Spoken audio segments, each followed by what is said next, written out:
Today's podcast features 3 stories that will make you wonder how many monsters you've encountered in your life without knowing it.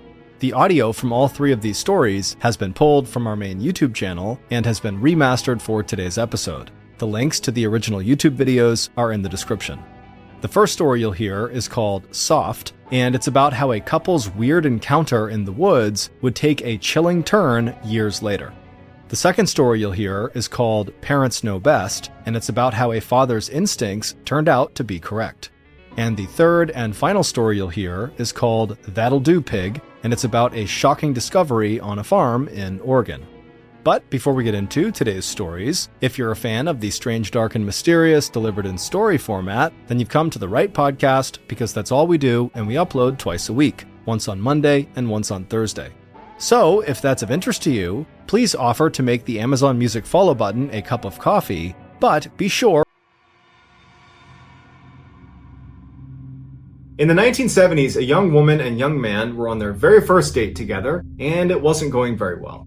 It wasn't going badly, it was just really awkward. They just were not meshing at all. And so as they're getting ready to leave and retire for the night, the guy is thinking to himself, I have nothing to lose here, we're probably not going to go on a second date. And he says to the woman, hey, do you want to not go home right now and actually come on a hike with me? And he goes, I know this sounds like a terrible idea, but hear me out.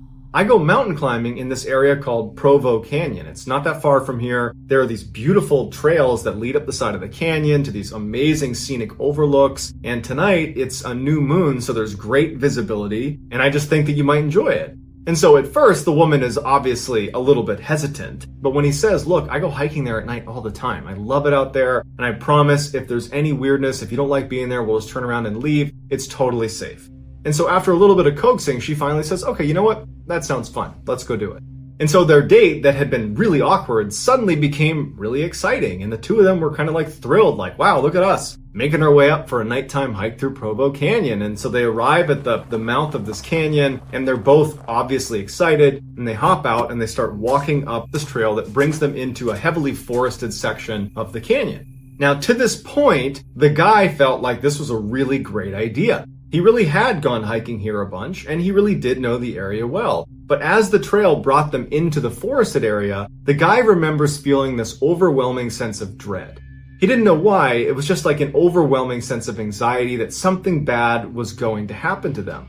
But he had worked so hard to convince his date to come with him, and had convinced her it was safe, that he's not about to let on to her that there was anything wrong with what they were doing. And so he put on, his strong face and just kind of suppressed it and just kept on walking and, holding her hand tight, and they just continued their walk. But his sense of dread would just build and build to the point where he was really on edge. And what he didn't know, but would find out later, is that his date, the woman, she also had this horrible sense of dread as soon as they went into the forest. But she didn't want to tell him because she didn't want to seem like a party pooper, because he seemed really excited about it. At some point as they're walking down this path, the man steps on something that felt soft. He didn't know what it was, but it caused him to freeze immediately, and he's holding her hand. He kind of jerks her to get her to stop, and before he can even look down and see what he's standing on, he hears rustling coming from the bushes just off the trail.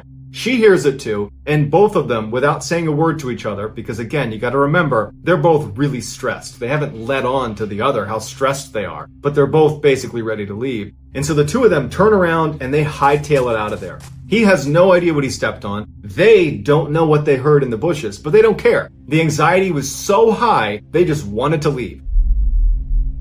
Years later, that man and woman who had this very strange date would actually be married. And they'd be sitting down watching TV together, and they're flipping through the channels, and they land on an interview with a death row inmate. And the interviewer is asking the inmate, was there ever a time that you were almost caught red-handed? And the guy being interviewed says, yes, one time. I was in the forest up in Provo Canyon one night, and a young couple came walking up the trail. I didn't see them, so I only had a chance to jump into the bushes right next to the trail, and the guy actually stepped on the body of a girl I had just killed. But for some reason, he didn't look down and see what he was standing on, and the two of them didn't notice me just a few feet away from them. They just turned around and walked away. Turns out that young couple had run into one of the worst serial killers of all time, Ted Bundy. Before Bundy was executed, he confessed to over 30 murders, but many people believe the true number of victims is much, much, much higher.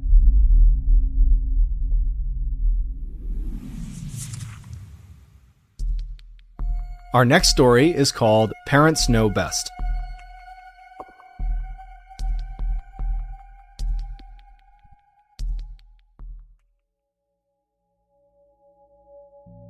After spending 21 years in the US Army, a man retires and moves to Central Florida with his wife and young son.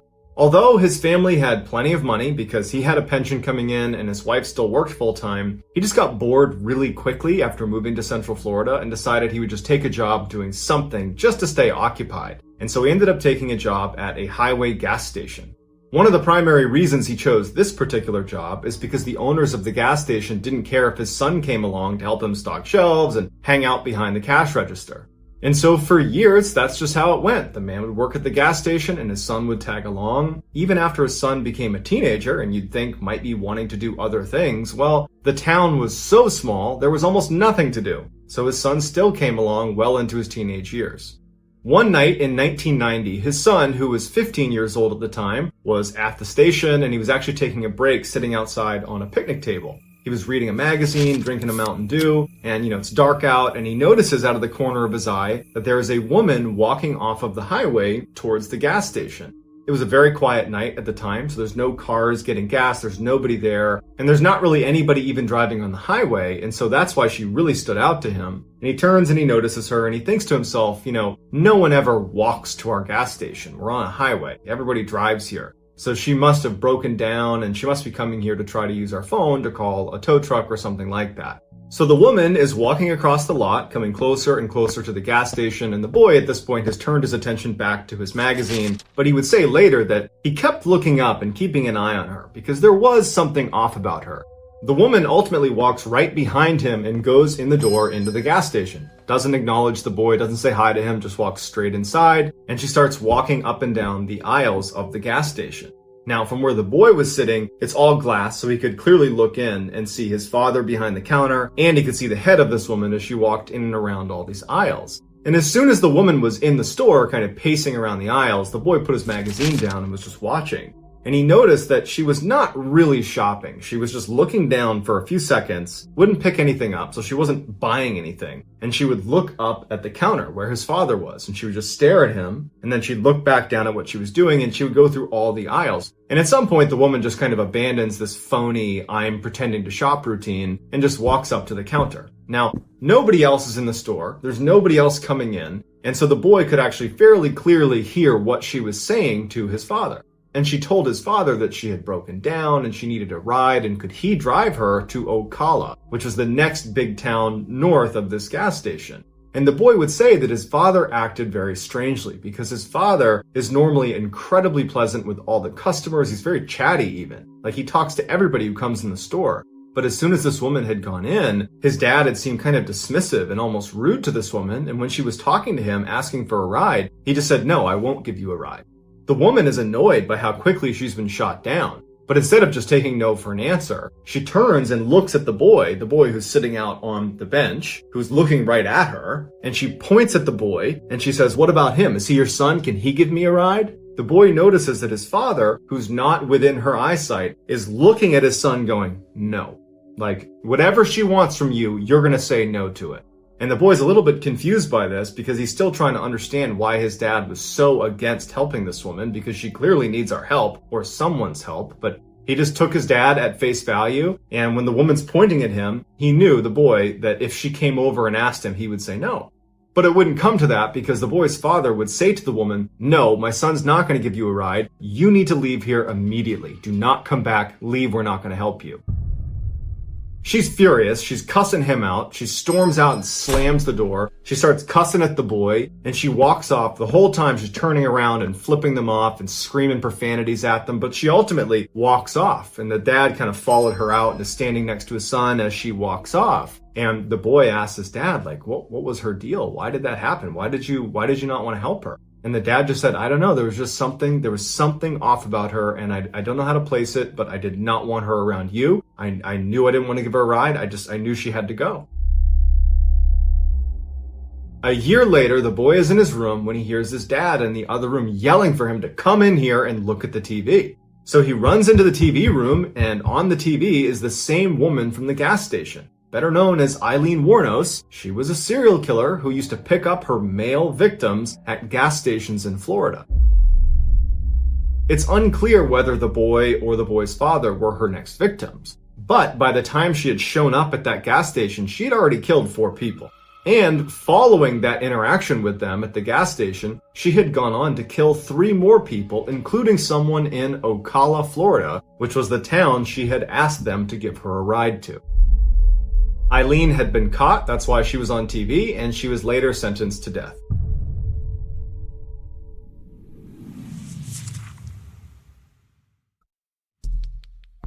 The next and final story of today's episode is called That'll Do, Pig.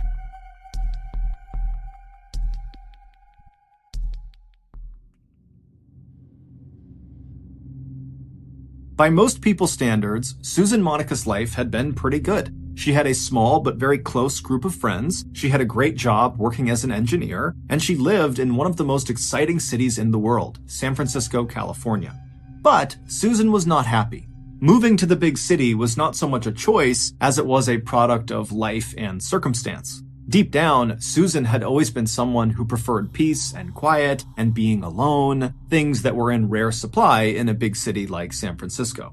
Many nights after work, Susan would come home to her apartment and she would sit there and dream about moving away from the city and living off the grid somewhere on a farm, raise her own food and be totally self-sufficient, away from everybody else in the world.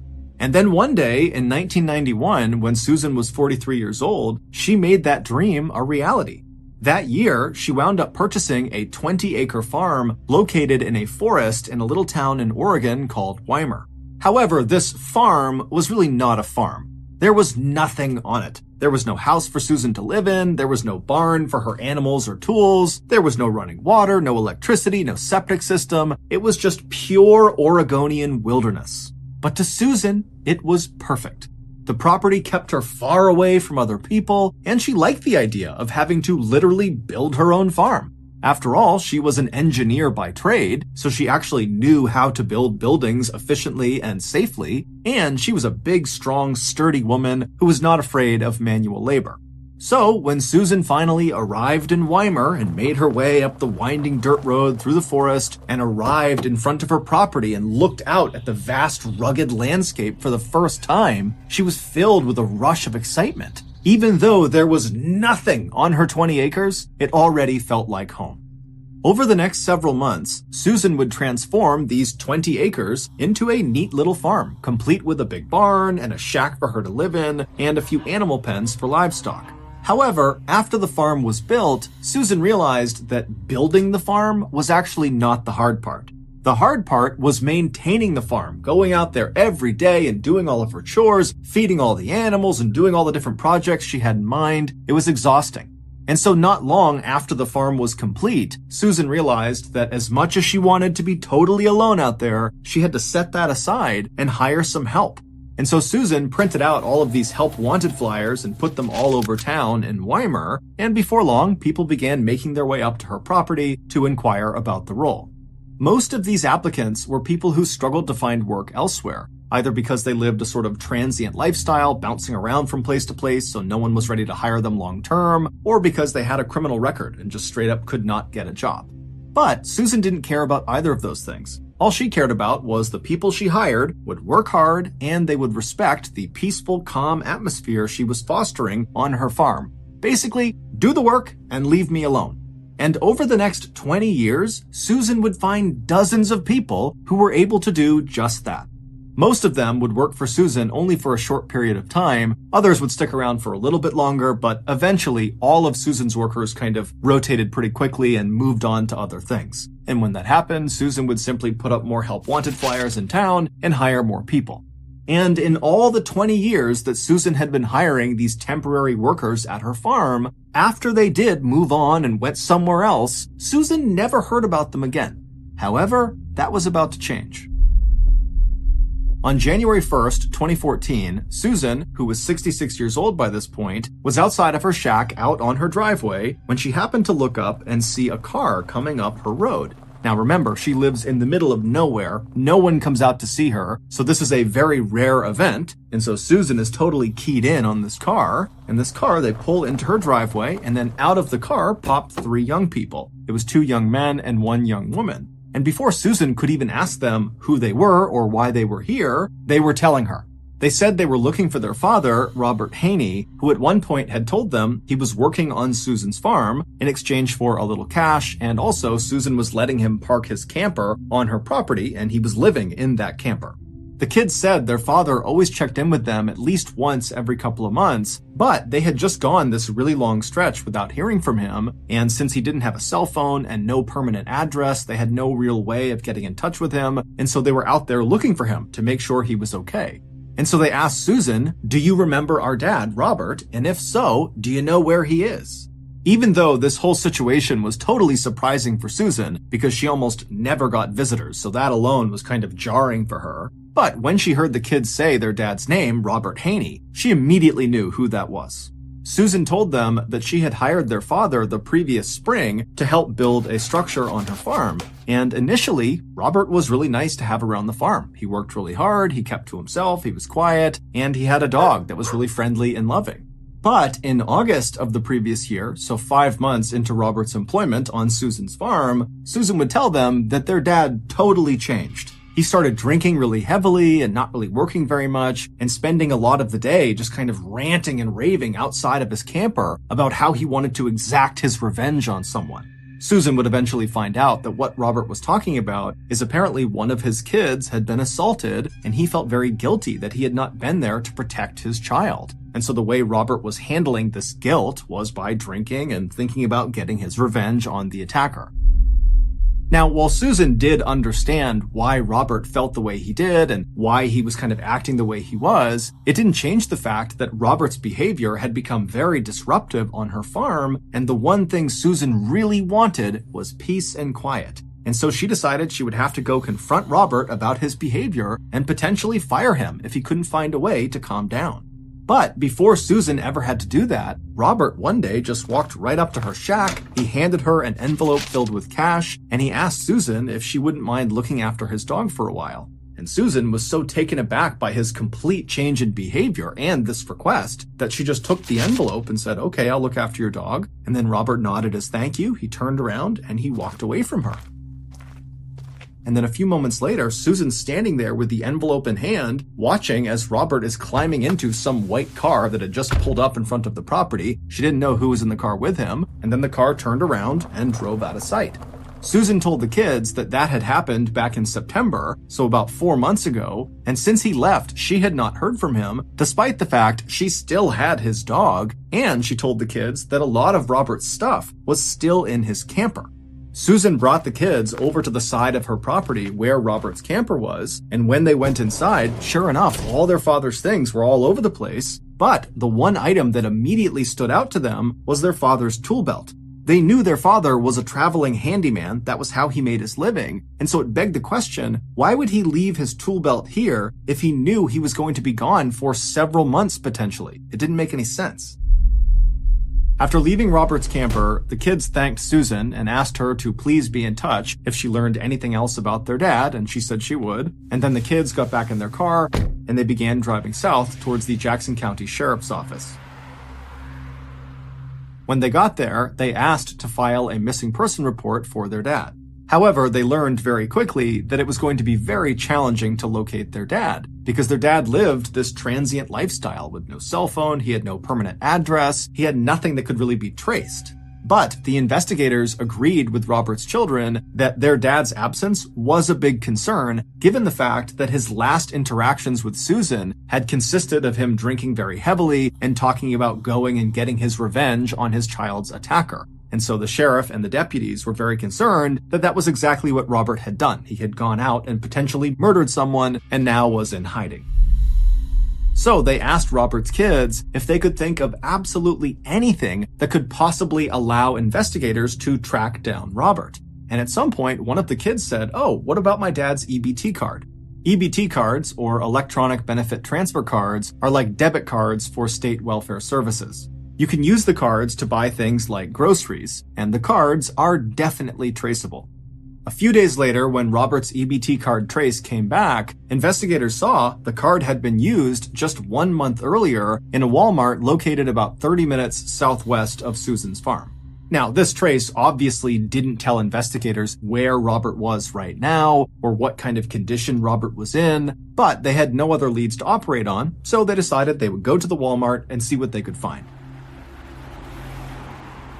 When they got there, the investigators were led to the back room of the building where they were able to review the security footage from the previous month when Robert was supposedly there with his EBT card. But after reviewing hours and hours and hours of footage, the investigators never saw Robert on camera. However, they did see Susan on camera, and unbelievably, she was the one using Robert's EBT card. And so obviously this was very suspicious, and right away the investigators left the Walmart, went back to their office, and began the process of getting a search warrant to search Susan's farm. A few days later, on January 10th, the sheriff and his deputies arrived at Susan's property, and when they pulled onto her driveway, Susan came outside to greet them. When she asked them, what's going on, they told her, hey, we're here to search your property in connection with Robert Haney's disappearance. And before Susan could ask any more questions, the sheriff said to her, hold on, just turn around, let's go back inside, I need to talk to you privately. And so Susan, who was very shocked by this, just said, okay, and she turned around and led the sheriff into her house while the other deputies fanned out across the property to begin this big search. Once inside of Susan's house, they sat down in her kitchen, and right away the sheriff says to Susan, okay, I have you on camera using Robert's EBT card. I know you stole it, so you need to tell me where Robert is right now or it's going to get a whole lot worse for you. And as soon as he said this, Susan's look of shock on her face quickly turned into a look of kind of relief. It was like suddenly she understood what was going on here. And she says to the sheriff, no, I didn't steal his EBT card. He gave it to me along with an envelope full of cash when he left 4 months ago, and he told me to use it to buy dog food for his dog that I'm looking after. And since Robert had been gone for all these months, she had run out of cash to pay for the dog food and now was using the EBT card. Susan also added that if she had just stolen the card from Robert, she wouldn't be able to use it because it requires a PIN number, and Robert gave her the PIN number. That's how she was able to use it. The sheriff was not totally sold on Susan's story, and so he continued to ask more questions, trying to trip Susan up about how she came to acquire this card, but Susan was very firm that Robert had given her the card, and that was it. And so after several minutes, the sheriff realized that Susan was likely telling the truth, which meant the EBT card angle was likely a dead end, and they would have to call off the search. But as the sheriff was standing up to leave the kitchen and leave the property altogether, a deputy from outside came running into the kitchen and without saying a word, just bent down and whispered something into the sheriff's ear. And as the sheriff is listening to this deputy, his face is contorting in disgust. He can't believe what he's being told. And after the deputy stands up and leaves the kitchen, the sheriff takes a deep breath and then looks at Susan and says, ma'am, you're going to have to come with us. Back at the station, a now very flustered Susan was led into a small interrogation room where she sat down looking totally anxious. She's looking around, wondering what's going on. And then the sheriff walked into the room, immediately hit record on the camera, and then looked at Susan and says, has anyone died on your property? The story that Susan would tell the sheriff that day in the interrogation room was so completely unexpected and horrific, it would make headlines all across the country. Before Susan began this story, she told the sheriff that everything she had said about Robert Haney's disappearance had been the truth. However, she had left one little detail out. After Robert had handed Susan that envelope full of cash and the EBT card, and then climbed into that stranger's car and driven away, after that, Robert had actually come back to her farm, and recently.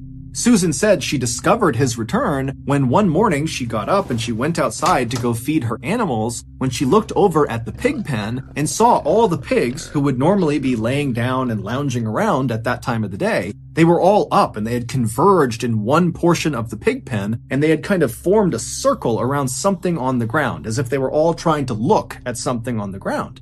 Now, Susan said this was totally uncharacteristic, so obviously something weird was going on, and so Susan dropped her food and rushed over to the fence. She climbed into the pig pen, and as she got closer and closer to all these pigs, she realized they weren't just looking at something on the ground, they were eating something on the ground. And so Susan goes right up to this ring of pigs, and she begins pulling them aside, and then right in the middle on the ground is Robert. He was laying on his back and his insides had all been torn out. It was like the pigs were disemboweling him, and the most shocking thing is Robert was still alive. He was moving his arm and groaning. Susan tried to pull the pigs off of Robert, but she said they kept coming back and really aggressively continued to eat Robert. It was like they were in this feeding frenzy. And so Susan said, I thought about lifting him up and moving him, but Robert was practically split in two, and she felt like if she tried to move him, that would kill him anyways. And so Susan said she did the thing that she thought was right at the time. She left the pig pen, went into the barn, got a shotgun, ran back to the pig pen, raised the weapon, and fired it into Robert. Susan told the sheriff that this was purely an act of mercy. She was ending his suffering. After Robert was dead, Susan said she just left the pig pen, and then 3 days later, she went back into the pig pen with bags and collected the little bits of Robert that had not been eaten by her pigs. And then she took those bags of remains and chucked them into her barn on top of the trash pile. But clearly, Robert's remains had not remained in the barn because the thing that deputy had whispered into the sheriff's ear when the sheriff was talking to Susan in the kitchen was, "Sir, we found a leg outside." It was Robert's leg, and it was found not inside of the barn in the trash pile, but out in the middle of her property, just out in the open. Susan, when confronted with that information, suggested that, maybe a wild animal had gone into the barn, got a hold of it, and dragged it off. The sheriff didn't even know what follow-up questions to ask, and so he just said, well, why didn't you call 911 when you first saw Robert? I mean, maybe we could have saved him. Or at least after he was dead, why didn't you tell someone? Susan would say that the reason she didn't tell anyone is she was afraid that if word got out about what her pigs had done, then her pigs would be euthanized and she would lose a major revenue stream because she sold her pigs' meat in town. And she said even if her pigs were not euthanized, she was worried people in town would not want to buy her pigs' meat after they learned her pigs were attacking and eating humans. Susan would tell the sheriff exactly where they could find the bags that contained Robert's remains, and she even said she would take a polygraph test to show she was now telling the whole truth. But when she actually sat down to take the polygraph test, she kept fidgeting and coughing and doing these really dramatic sighs, and it was causing the test operator to get really inaccurate readings. And so when this first polygraph test was over, the results were inconclusive. And so the investigators made Susan take another test, but again, she continued to fidget and yawn. And so finally, the investigators in the room watching this happen just called off the test. And when they did, they said to Susan, hey, we're going to search your farm, and if there is anything on your farm that you have not told us about, you're going to be in serious trouble because we're going to find it. At this point, Susan kind of stopped fidgeting, and she looked up at the investigators, and after a long pause, she reached out across the table and grabbed a piece of paper and a pen. She pulled it back, and she began drawing something. And after a few seconds, it became pretty clear she was drawing a map of her farm. And after the map was all drawn out, she drew a big X in the middle of it, and then slid the map back across the table to the investigators, and she said, if you go to that X, you'll find Stephen. And the investigators are like, who's Stephen? We're talking about Robert. What are you talking about? Well, it would turn out Robert was not the only farmhand to die on Susan's property. In 2012, about a year before Susan hired Robert, she hired another man named Stephen Delicino. And according to Susan, Stephen was a lot like Robert. He was really easy to get along with, he was quiet, he worked hard, but at some point, Susan said they had a big falling out. Susan said she started to suspect that Stephen was stealing her guns in her barn, and so she went to confront him. And during this confrontation, they got into this big fight, and Susan said she didn't really remember all the details of what happened next, but at some point during this fight, a gun went off, and then Stephen fell to the ground in the middle of the pig pen with his head bleeding, and all of Susan's pigs suddenly swarmed him and began eating him. The stunned investigators again asked Susan, okay, if that really happened the way you said it did, why didn't you call 911 if this was like an accident? And Susan would say, again, that her big fear was her pigs would either be euthanized or word would get out that her pigs were eating people, and the people in town would not want to buy her. Today's podcast will feature 3 stories that will make you wonder how many monsters you've encountered in your life without even knowing it. The audio from all 3 of these stories has been pulled from our main YouTube channel and has been remastered for today's episode. The links to the original YouTube videos are in the description. The first story you'll hear is called Granny Ripper, and it has one of the most shocking plot twists we've ever covered. The second story you'll hear is called Reign of Terror, and the implications of this story are massive and will take you down a very deep rabbit hole. And the third and final story you'll hear is called Inside Scoop, and it's about one of the most unbelievable revenge stories ever, but you won't even realize it's a revenge story until the very end. But before we get into today's stories, if you're a fan of the strange, dark, and mysterious delivered in story format, then you've come to the right podcast because that's all we do, and we upload twice a week, once on Monday and once on Thursday. So, if that's of interest to you, the next time the Amazon Music follow button is out of town, secretly bug their house with cameras and microphones, and then live stream those feeds on the billboard.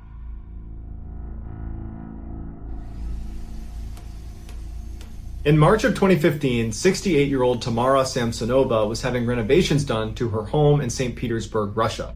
A friend of hers, 79-year-old Valentina Ulanova, had heard about Tamara's renovations, and she approached her and said, "Do you want to stay with me while that's getting done?"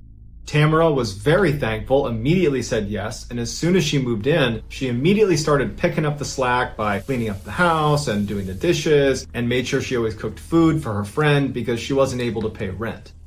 After a couple of weeks, the renovations on Tamara's home were complete, but Tamara didn't want to leave. She was really enjoying living with Valentina, and so she asked Valentina would it be okay if she stayed a little bit longer. Valentina was a little bit reluctant, but did ultimately say, okay, that's fine.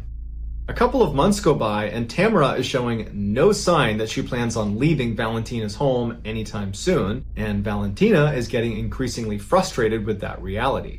Finally, in late July 2015, Valentina confronts Tamara and says, "You gotta go." And Tamara just says, "No, I'm not leaving." This causes a huge fight, but at the end of it, Tamara still doesn't leave. So for a couple of days, the women just do not speak to each other. The silence is finally broken on July 23rd when the women get into a fight about some empty cups in the sink that one of them was supposed to clean, but they didn't, and they fought about whose responsibility it was to do the dishes. And then of course the whole subject comes up again of Valentina saying, "You shouldn't even be here, you need to leave." And Tamara's like, "No, I'm not gonna leave." And so another big blowout fight happens. But at the end of this fight, Tamara finally concedes and says, "Okay, I get it, I need to leave, just give me a couple of days and I'll be out of your hair." Immediately, the tension is gone in the room, they're no longer fighting, and Valentina is happy that she's finally going to get her apartment back, and Tamara says, "Look, I'll make us dinner tonight, I'll go out and get some food." Tamara leaves the apartment and goes to a pharmacy and gets a whole bunch of sleeping pills, and then she gets the ingredients to a particular salad that she knows Valentina really likes. She goes back, she starts making dinner, and as she's making this salad, she crushes up the sleeping pills and mixes the powder with the salad dressing and gives that to Valentina. And Valentina, who's very hungry, eats the whole salad and doesn't notice anything is wrong. As soon as Tamara was sure Valentina had eaten the entire salad, Tamara just goes up to her room and goes to bed. A couple hours later, at about 2 a.m, she goes back down to the kitchen and she sees Valentina is passed out on the ground. Tamara goes up to her and sees that she's still breathing, which was a disappointment because she wanted her to die from taking all these sleeping pills. But it doesn't matter. She takes out her hacksaw that she had borrowed from the neighbor earlier in the day and proceeds to butcher Valentina. And she makes special care as she's cutting her into pieces to remove her lungs and not damage them, because Tamara had a taste for human lungs. It was actually her favorite food. She took Valentina's head and she put it into a big pot of water and began boiling that to eat it. The rest of her was cut up into as small of pieces as she could get them, and then wrapped in a shower curtain and placed in various bags. As Valentina's head and lungs are being cooked on the stovetop, Tamara begins making dozens of trips from the apartment, down the stairs, out the front door, all the way down to the lake that was near their property, where she would dispose of the body parts before coming back and getting more. Valentina's hips and legs were apparently too heavy to haul all the way down to the lake, so she took them to a nearby forest. Tamara's final trip sees her carrying a big silver pot, inside of which is Valentina's head. or at least whatever is left of it after Tamara was done eating most of it. 4 days later, on July 27th, a young couple that was living in the same apartment complex as Tamara and Valentina were out for a walk with their dog out near that lake. And as they're walking, their dog takes off running and stops in front of this huge bag that it's sniffing and pawing and trying to open. And the owners of the dog try to call it back, but they can't get it to get away from this bag. And so the owners walk over and they kind of poke the bag. They can see it's pretty heavy, and they open it up and they find a human torso, and it's Valentina's.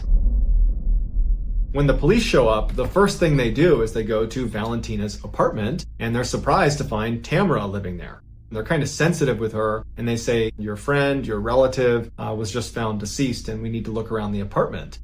Tamara was completely indifferent. She did not care. They had just discovered her body, and she didn't care that they were searching the apartment. It was like she knew someday this was going to happen. During the search, the police officers quickly find blood all over the bathroom and in the kitchen. They even find the hacksaw she used that's got blood on it. And they find Tamara's diary that's sitting next to this book about black magic. And the police are horrified when they see that the diary contains meticulous notes that Tamara had kept of all of the ritualistic killings she had perpetrated over the past 20 years. And there was 14 of them. And almost all of them were motivated by Tamara's desire to cast spells that she apparently was reading about in these black magic books she had. And virtually all of these spells required human flesh or other human components. And so she would kill these people, she would use their bodies to cast these spells, and then afterwards she would consume them. Not because that had anything to do with the spell, but because she liked the way people tasted, in particular human lungs. The police arrest Tamara, who doesn't put up a fight, and she says, yep, you got the right person, I did all this. While Tamara was on trial, she seemed like she was in a great mood. She told the judge, I hope you give me a really severe punishment. I expect to die in prison. She was seen blowing kisses to reporters. It was like she was just totally out of touch. Or maybe she literally knew this was going to happen and just didn't care anymore. Tamara, who would be nicknamed the Granny Ripper by newspapers over the course of this trial, was given a life sentence, and to this day, she is still sitting in jail.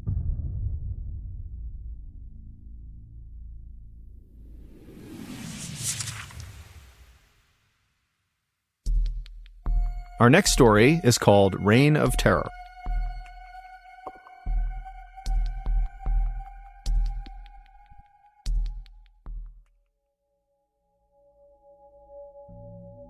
On December 18th, 1956, a brand new game show called To Tell the Truth aired on a major American television network.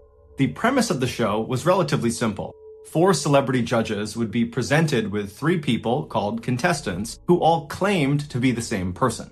And this person who they claimed to be was always remarkable in some way. They had some incredible talent or some crazy job, or they had accomplished something extraordinary. One of these 3 contestants was the real person they were claiming to be. The other 2 people were doing their best to pretend to be that person. And it was the job of the celebrity judges to try to figure out who was telling the truth. So for a set amount of time on the show, the celebrity judges would ask the contestants questions about their background and try to figure out, who was who. And then at the end of the time, the celebrities would cast a vote about who they thought was the real remarkable person. After the votes were tallied up, the host would have the real remarkable person stand up to reveal themselves, and the entire audience would go crazy, and that was the show. And the show became quite popular. So popular, in fact, that today, nearly 70 years later, it's still on the air. And over this show's very long history, virtually all the episodes are pretty similar. It's a pretty redundant show. But there is one episode that will forever go down as the most unique. In October of 1972, 3 contestants walked out onto the stage in front of the 4 celebrity judges, and they all introduced themselves as Ed Edwards.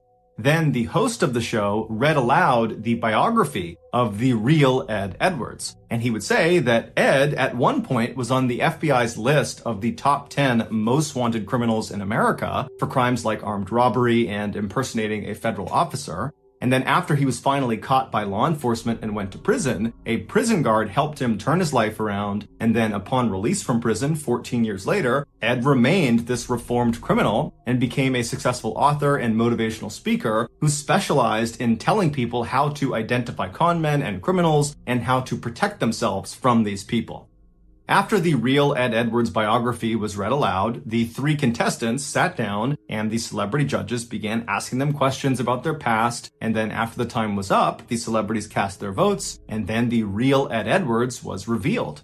And even though 2 of the 4 celebrity judges had correctly identified the right Ed Edwards, the crowd was totally astonished at who this guy actually was, because he did not look like this ex-convict. He looked like this kind of all-American, middle-aged father who was totally harmless and wouldn't hurt a fly.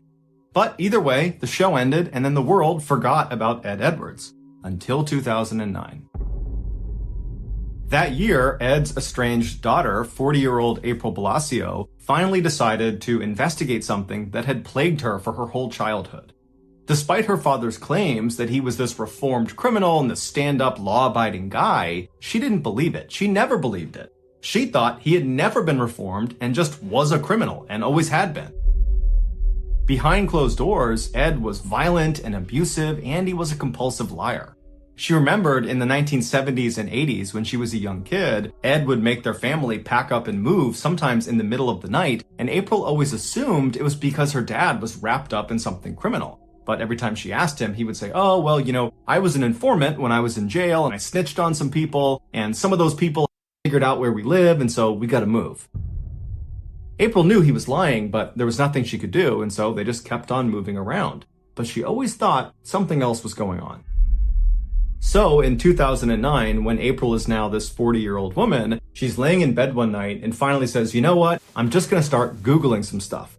So she hops in her laptop and she starts typing in the different names of towns that she and her family lived in as a kid. And then after she'd write the name of the town, she'd write unsolved mystery or unsolved crime, and she would see if anything popped up. And so as she began looking, she found one in 1980. It was an unsolved murder in a town called Watertown, Wisconsin, that happened right around the time that her family very briefly lived in this town.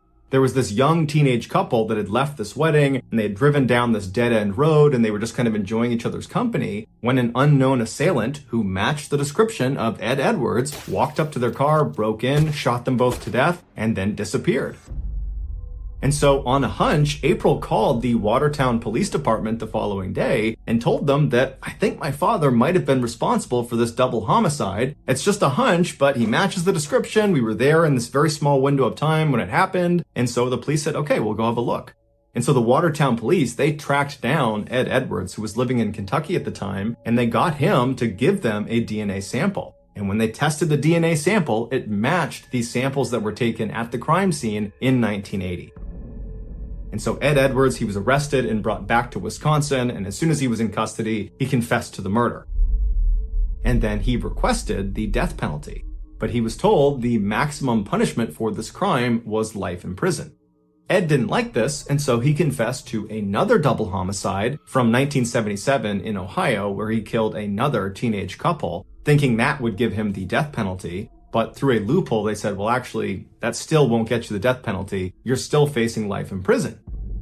And so frustrated, Ed revealed a third murder he had perpetrated. In 1996, he had killed his own foster son for the insurance money. And so for this crime, he was eligible for capital punishment, and so he was sentenced to death.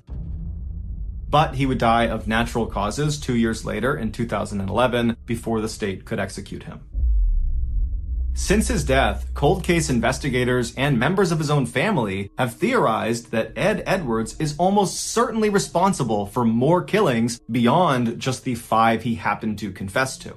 In fact, many people believe Ed Edwards could actually be the infamous Zodiac Killer, who's one of the nation's most notorious uncaught serial killers that killed 37 people in Northern California in the 1960s and 1970s. If this is true, then Ed Edwards did not become a killer after he was on that game show in 1972. No, when he showed up for that game show and stood in front of the audience and smiled and answered questions to the celebrity panelists, at that time, as you're watching him on TV, he would have already been a seasoned serial killer with dozens and dozens of victims. But Ed stopped confessing to murders after that third confession because he was just kind of using those murders as bargaining chips to get what he wanted, the death penalty.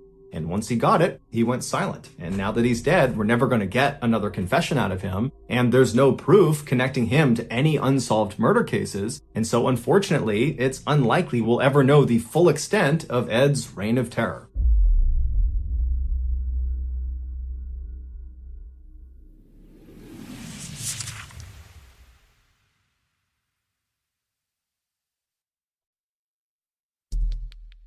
The next and final story of today's episode is called Inside Scoop.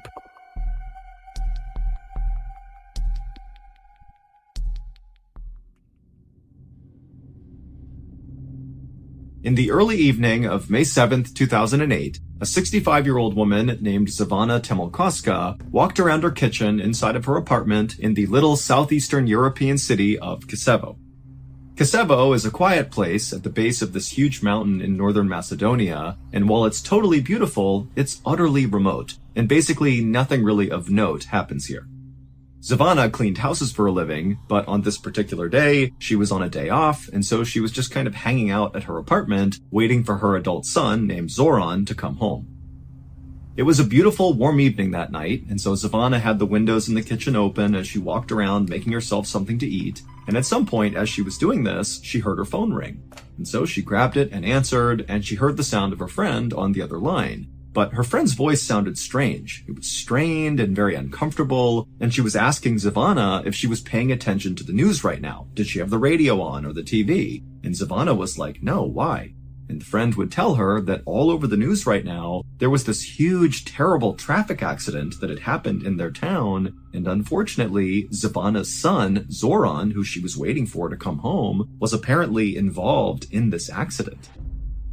Zivana let out a strangled cry when she heard this, and then just dropped what she was using to make food and turned and ran out the door. And when she did, her neighbor who was outside saw her emerge and yelled out to her, hey, is everything okay? And Zivana, as she literally just continued running towards the road, she basically blurted out to the neighbor that her son was hurt and she was going to the hospital.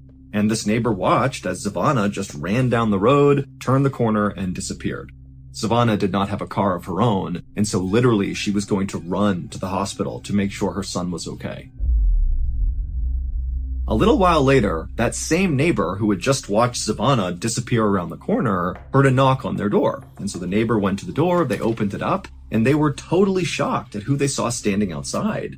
It was Zivana's son, Zoran, who did not appear to be hurt in any way.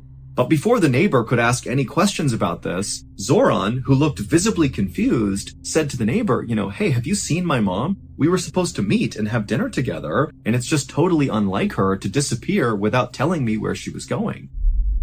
The neighbor just stared at Zoran for a second, having no idea what was going on here, and then the neighbor was like, well, wait a minute, Zoran, were you in a car accident? And Zoran's like, no, what are you talking about? And then the neighbor kind of filled Zoran in about how they had seen his mother run outside, and she had mentioned how her son had been in this car accident, and she literally ran to the hospital. Zoran was just as mystified by this as the neighbor was, and so Zoran just grabbed his phone and called the hospital to see if his mother was there. But when the hospital picked up, they would tell Zoran that his mother was not there, she had not been there all day, and two, even though they had heard reports about this car accident in town, there had not been any car accident victims brought to the hospital at all that day. And so by the end of that night, when Zoran really had no idea what had happened to his mom, where she was, or, what was going on with this car accident thing, he just did the only thing he could think to do, which was go to the police and report his mother missing.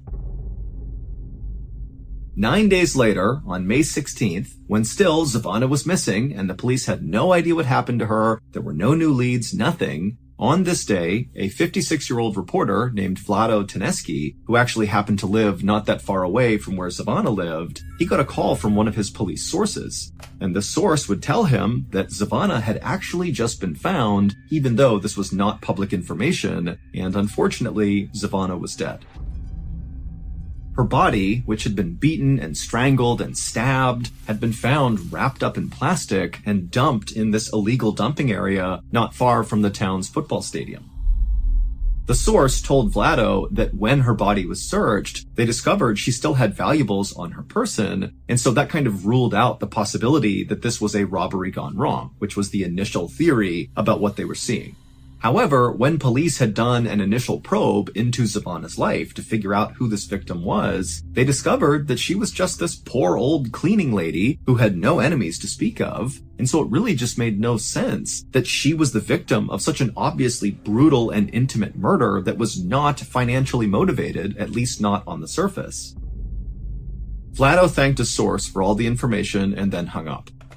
Vlado's source had sounded really shocked by this murder as he was telling Vlado, but now, as Vlado was sitting here thinking about what he had just been told, he wasn't really shocked as much as he was suspicious. He felt like something just was off about this murder. Maybe Zavana appeared to be this poor old cleaning lady with no enemies, but in reality, maybe that wasn't who she was. Maybe she was leading a secret life that got her killed. Or maybe she had stumbled upon something she was not supposed to see and that got her killed. Vlado had no idea, but he just felt like, there's something off about this and it needs to be investigated. Now, Vlado had a reputation in town for being this very aggressive and kind of fearless journalist who had no problem diving headfirst into some of these really murky stories that could involve corruption or misuse of power, and he would get to the bottom of it, and he would publish these articles where he spoke really critically about the government, about police, about anybody really who was in a position of power. But as a result of conducting himself this way, over his 30-year career, Vlado had been threatened with violence many, many times for things he had written or things he was about to write. But even though Vlado knew this Zavana murder case had the potential to once again put him in hot water with the powers that be, he still felt like it was his responsibility to dive into this thing and get to the truth. So, feeling determined, Vlado grabbed his notebook and pen, and he walked out the front door of his house, and he made the several-minute-long walk over to Zavana's house. And when he got there, her son, Zoran, opened the door, and a few minutes later, Vlado and Zoran were sitting in the kitchen talking about what had happened. Zoran told Vlado all about how he came home and discovered his mom wasn't there, and then he went to the neighbor's house and they explained how, they had seen Zavana running off to the hospital to go look for Zoran, but Zoran's like, I'm not hurt, I didn't get into a car accident, what's going on here? And as Zoran spoke, Vlado took lots of notes and asked lots of follow-up questions, and by the end of this interview, when Vlado felt like he knew everything there was to know about Zavana, he felt like he actually had a pretty good working theory as to what actually happened to Zavana. And the reason he felt like his theory could be accurate had to do with what Zoran told Vlado his mother did for a living, that she was a cleaning lady.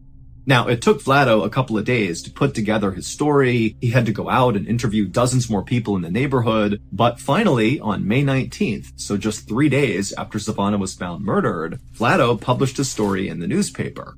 And the story's explosive headline read, "A serial killer stalks Kosovo."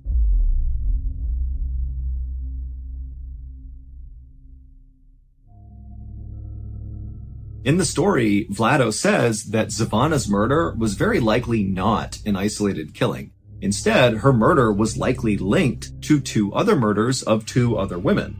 And these 2 other victims looked an awful lot like Zavana, literally. They were poor, older women who were also cleaning ladies. And so that was why when Vlado was talking to Zoran and Zoran described how his mother was, what she did for work, what she looked like, that Vlado started to remember these other victims and he put it all together. The other 2 victims were 64-year-old Mitra Simjanoska, who was murdered in 2005, and the other victim was 56-year-old Lubitsa Lukoska, who was murdered in 2007.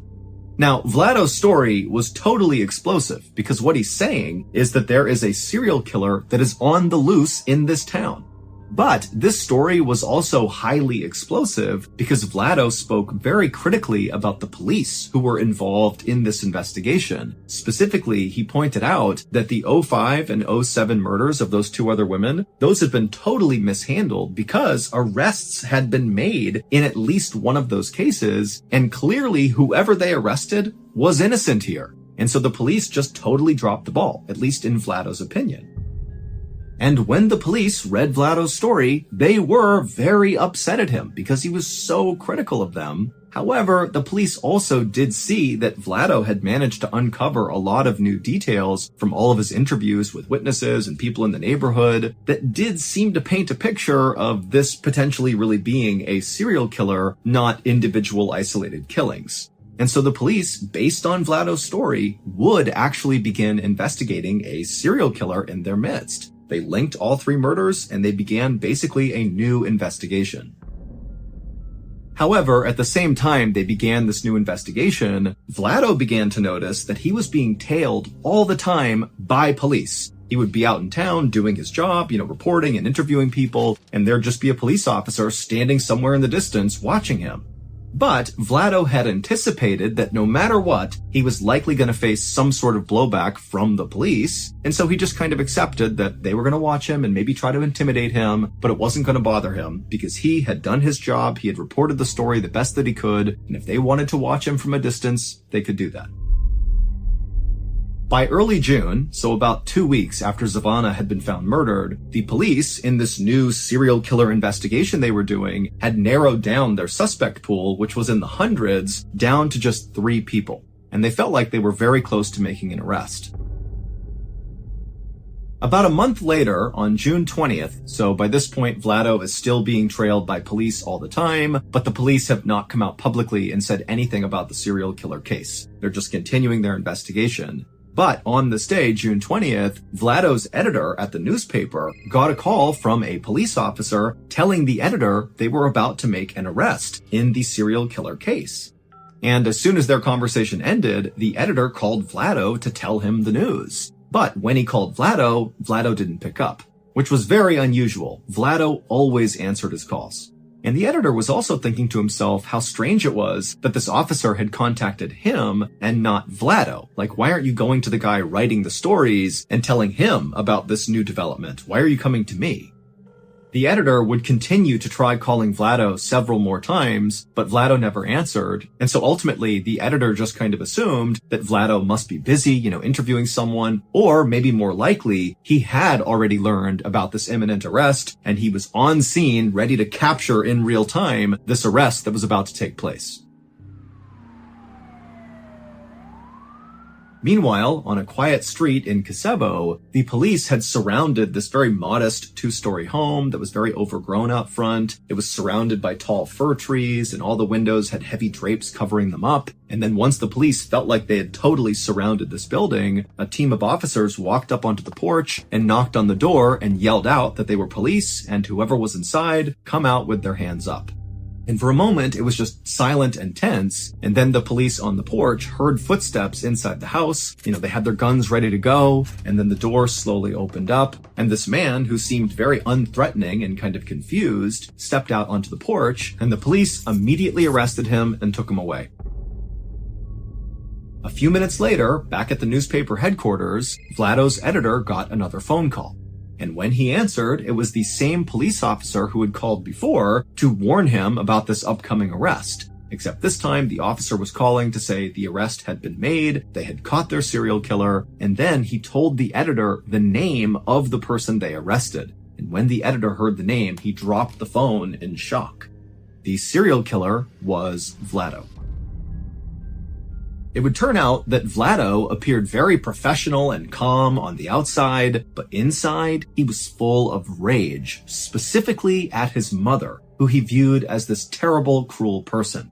And after she died in 2002, Vlado became obsessed with this idea of getting revenge on his deceased mother.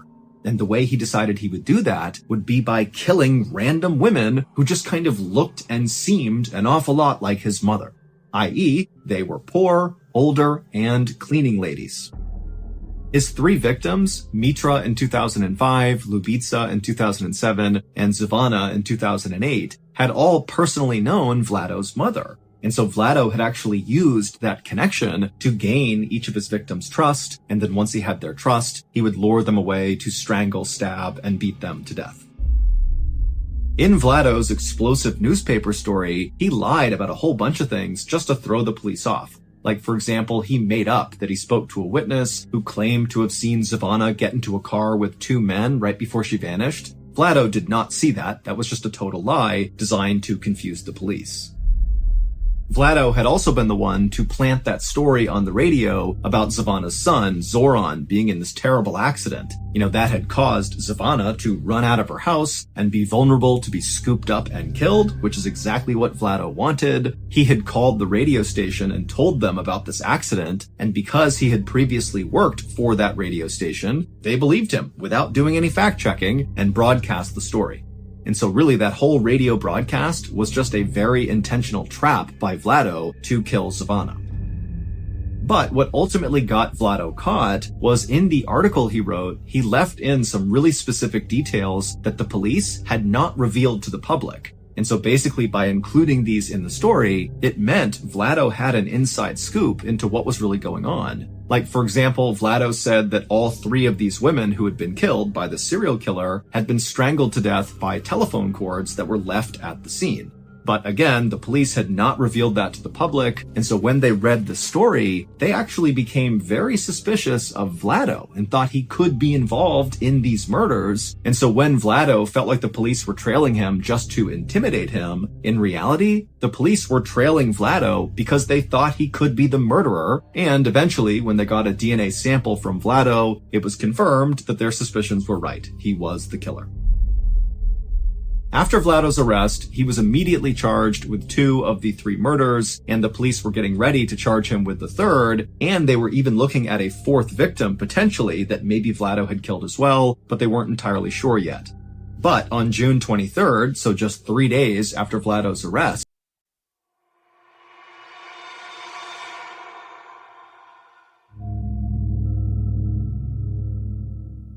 in 1987, 21-year-old Deanna Wild had just separated from her husband, and she was living with her 2 friends, Virginia and BJ McGinnis, who were both 54 years old. On April 2nd of that year, the trio decided to visit Big Sur, which is the very beautiful, but very steep and dangerous section of the Central California coastline. They pulled over at a particular cliff overlooking the water to take some pictures. Afterwards, as they were getting ready to go back to their car, Deanna wanted a closer look, so she stepped to the edge of the cliff where she lost her footing and she fell 500 feet to her death. It was ruled an accident, so investigating officers refrained from taking any on-scene photographs, accepting instead Virginia's photographs that she said she had taken right before it happened. Deanna's mother was unable to afford a funeral for her daughter, and so the only person she could think to ask to help her was a lawyer that went to the same church as her. His name was Steve Keeney, and Steve said, yeah, of course, I'll try to make some phone calls for you and see what I can do. And in doing so, he wound up learning about the case, about what happened to Deanna, and he discovered that her 2 friends, Virginia and BJ, had actually taken a life insurance policy out on Deanna the day before she fell off the cliff. And so Steve began digging into the backgrounds of Virginia and BJ, and he discovered that Virginia had a history of being around a high number of accidental deaths and suspicious fires, and that she had cashed in a whole bunch of life insurance policies. So all of a sudden, Deanna's death did not look accidental. Steve would become obsessed with the idea that the McGinnises were behind Deanna's death, but unfortunately, there was virtually no evidence to support that because when she died, the investigating officers ruled it an accident. So there was no crime scene, there was no evidence collected, the autopsy was very cursory, and so Steve would spend 5 years building a case against Virginia and BJ, but at the end of those 5 years, it was a rock-solid case and Virginia and BJ were arrested. During their trial, the real story of what happened to Deanna finally emerged. On that April day in 1987, the trio went to Big Sur, and they had lunch together, they had a picnic, and while they were eating, BJ slipped some of his prescription antidepressants into Deanna's drink, and so after lunch, the drugs were in Deanna's system and she began to get very drowsy, to the point where Virginia and BJ had to literally hold her up. She was falling over, she was so tired. And so while Deanna's in the state, Virginia and BJ tell her, hey, let's go over to the cliffs and take some pictures. And so they walk over, Deanna's stumbling and BJ's holding her up, and they get to the edge of the cliff, and BJ turns around so the ocean's at his back, and he's propping up Deanna, and Virginia steps away and she takes their picture. And then right after that picture, BJ, while still holding Deanna, turned around to face the water and kind of carried Deanna right to the edge. And Virginia took one more picture of them facing the water. And then right after that picture was taken, BJ took Deanna and threw her off the cliff. But perhaps the most disturbing part of this case is that as soon as he threw her off, Deanna kind of came to and whipped herself around and managed to grab onto the cliff with her hands. And so she's literally dangling, holding onto this ledge like in the movies, begging to be pulled back up. And Virginia and BJ, instead of helping her back up, picked up rocks and bashed her hands until she fell off the cliff. Ultimately, it would be these last two pictures that Virginia took that got her and BJ convicted of killing Deanna. Because these pictures clearly showed Deanna was impaired compared to the earlier pictures on the camera roll. And the only reason these pictures existed is because Virginia wanted a trophy from the killing because she was actually an uncaught serial killer that went around killing people and cashing in their life insurance policies. One of her victims even included her own 3-year-old daughter. BJ would actually die during his trial. As for Virginia, she was found guilty and sent to jail for life.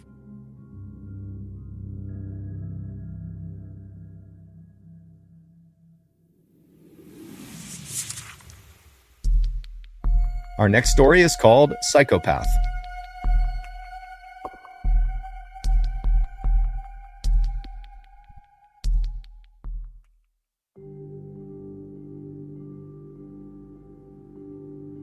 In 2008, 28-year-old Chris Smith was an up-and-coming star in the lead generation business. Lead generation is not a flashy business. Basically, you create these ads that are designed to generically help people with things like lowering their mortgage payments or reducing their credit card debt. And in these ads, you leave behind a 1-800 number for anybody interested to call. And the people that do call, their information is taken down, and then the lead generator, the person who made that ad, they sell that information to mortgage brokers and debt consolidators and anybody else that wants access to that lead. Chris's ability to create these really compelling ads and get people to call said number was so good that it caught the attention of another up-and-comer in the lead generation space, a man by the name of Ed Shin. Ed worked for a lead generation company called LG Tech in Southern California, and Ed wound up hiring Chris to come onto their team as a consultant. Right away, Chris and Ed totally hit it off, despite being very different people. Chris was a surfer bro who wore flip-flops and t-shirts every day and never went to college. Ed was a very sharply dressed, college-educated father of 3 who went to church every Sunday. But where they overlapped was their shared desire to become fabulously wealthy. After working together for a little while at LG Tech and doing quite well for themselves, they realized they could actually make a lot more money if they left LG Tech and formed their own lead generation business. And so in early 2009, they did just that. They left LG Tech and they formed a new company called 800 Exchange. And right away, it took off, generating millions and millions of dollars in revenue, 80% of which was profit. During this incredible time, Chris used some of his money to buy a brand new Range Rover and a beautiful condo in Laguna Beach, and he fell in love with this beautiful ballet dancer named Erica. By and large, Chris seemed to be putting his roots down and really building a life for himself. As for Ed, despite his squeaky clean outward appearance as being this all-star family man and father, he was using his cash to party and gamble in Las Vegas. When Ed was at LG Tech, he would regularly go to Las Vegas to generate business, and while he was there, he developed a gambling addiction. When he and Chris formed 800 Exchange, Ed continued to go to Las Vegas to drum up business. It was something he was good at. But when he and Chris started making money hand over fist, his gambling addiction grew tenfold and he went completely off the rails. Ed was spending so much money in Las Vegas, sometimes up to 6 figures an hour, that one of the main casinos there would fly him in their private jet out to Las Vegas, and they would put him in their very best suite, fully comped. It's unclear how aware Chris was of Ed's crazy spending habits, because Chris rarely went to Las Vegas with Ed. The men were living their respective dreams until October of that year, when Ed was charged with embezzlement. Their former employer, LG Tech, had alleged that Ed had siphoned off about $2.5 million from their business to fund his wild Las Vegas lifestyle. Ed told Chris these allegations were totally false, but Chris was shaken. He was worried that if he didn't do something about this, Ed could potentially embezzle money from 800 Exchange. And so Chris went out and got a lawyer to begin protecting himself from his business partner. Over the following few months, Ed and Chris attempted to run 800 Exchange before Ed's trial date, but it was just too difficult because the trust had been totally destroyed by these allegations. And in May of 2010, Ed was convicted of felony embezzlement. In order to avoid jail time, Ed had taken a deal that meant he would need to pay roughly $800,000 of restitution to LG Tech. But Ed did not have $800,000. The only way he could make this payment would be if 800 Exchange, the business, fronted the money. But in order to do that, he would need Chris to sign off that he was okay with that because he owned half of the business. When Ed approached Chris said, "No, I'm not signing that. I'm worried you're going to take advantage of me too." But after a couple of weeks of talking to his lawyer, Chris finally told Ed that he was ready to meet up with him and come to some sort of agreement. And so on June 4th, the two men met up at the 800 Exchange office, and Chris decided to just sell his portion of the business to Ed for about $1 million, and then Ed can do whatever he needs to do with the business account to pay down his debts. Despite how crazy this situation was, Chris actually felt like this was kind of a win for him. He got a $1 million payday, and now he wanted to go out and celebrate. And so a couple of days after this meeting with Ed, Chris emails his family and says he's going to go on a 3-week vacation to South America and just go surfing the whole time. He's chartered this 45-foot yacht. He's hired a captain. He's hired a cook. It's going to be this dream vacation. He also regretted to inform them that he had broken it off with his girlfriend Erica, but he had a new girlfriend who'd be coming with him on this vacation, and she was a former Playboy playmate named Tiffany. His family was really surprised to hear the news about Erica because they really believed they were going to get married. But the trip itself was not really out of character. Chris had always said for the longest time that once he made it big and had millions of dollars in cash, he would just sail off into the Pacific and go surfing and just be off the grid and live his life in peace. And now he finally had a chance to do that. And so his family said, "Have fun, stay safe, and we'll see you when you get back." But 3 weeks went by and Chris did not return to his condo. Instead, he emailed his family again and just told them he was having this great time, that this was the best trip he could have asked for, and that instead of coming home, he was just going to keep sailing around the world and enjoying this time that he is disconnected from society. And again, his family said, "Okay, have a good time, stay safe, and we'll see you when we see you." But over the following weeks and months that Chris extended this vacation, his emails took a dark turn. Chris started to act depressed and he alluded to taking drugs, and then at one point he talked about doing the unthinkable, referencing harming himself. His parents were very concerned and told him he should come back home, or at the very least they should arrange to meet up somewhere. But every time they said this, Chris would just suddenly change the tone of his email and seem really upbeat and cheerful and said, "Oh no, I'm actually just fine, and I just need some time to myself." Finally, in December of 2010, so 6 months after Chris has gone on this vacation, he reaches out to his brother Paul and asks him if he'll come to Costa Rica the following February to go surfing with him. Paul was excited and said he would go, and he and the rest of his family breathed a collective sigh of relief that now one of their family members would get to see Chris and actually check in on him. Shortly after this email exchange, Chris told his family that he was headed off into the Congo to sell some gold coins to a trader who was prepared to buy them at a 30% markup, and Chris was really excited about it. After this, there were no more emails.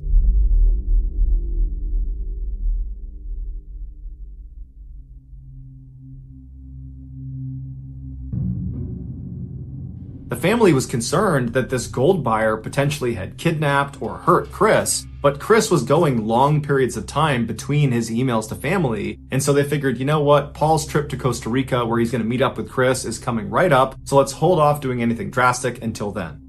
But when February of 2011 rolled around and it was time for Paul to fly out to Costa Rica to meet up with Chris, before Paul left, he called the hotel in Costa Rica to confirm the reservations Chris had supposedly made.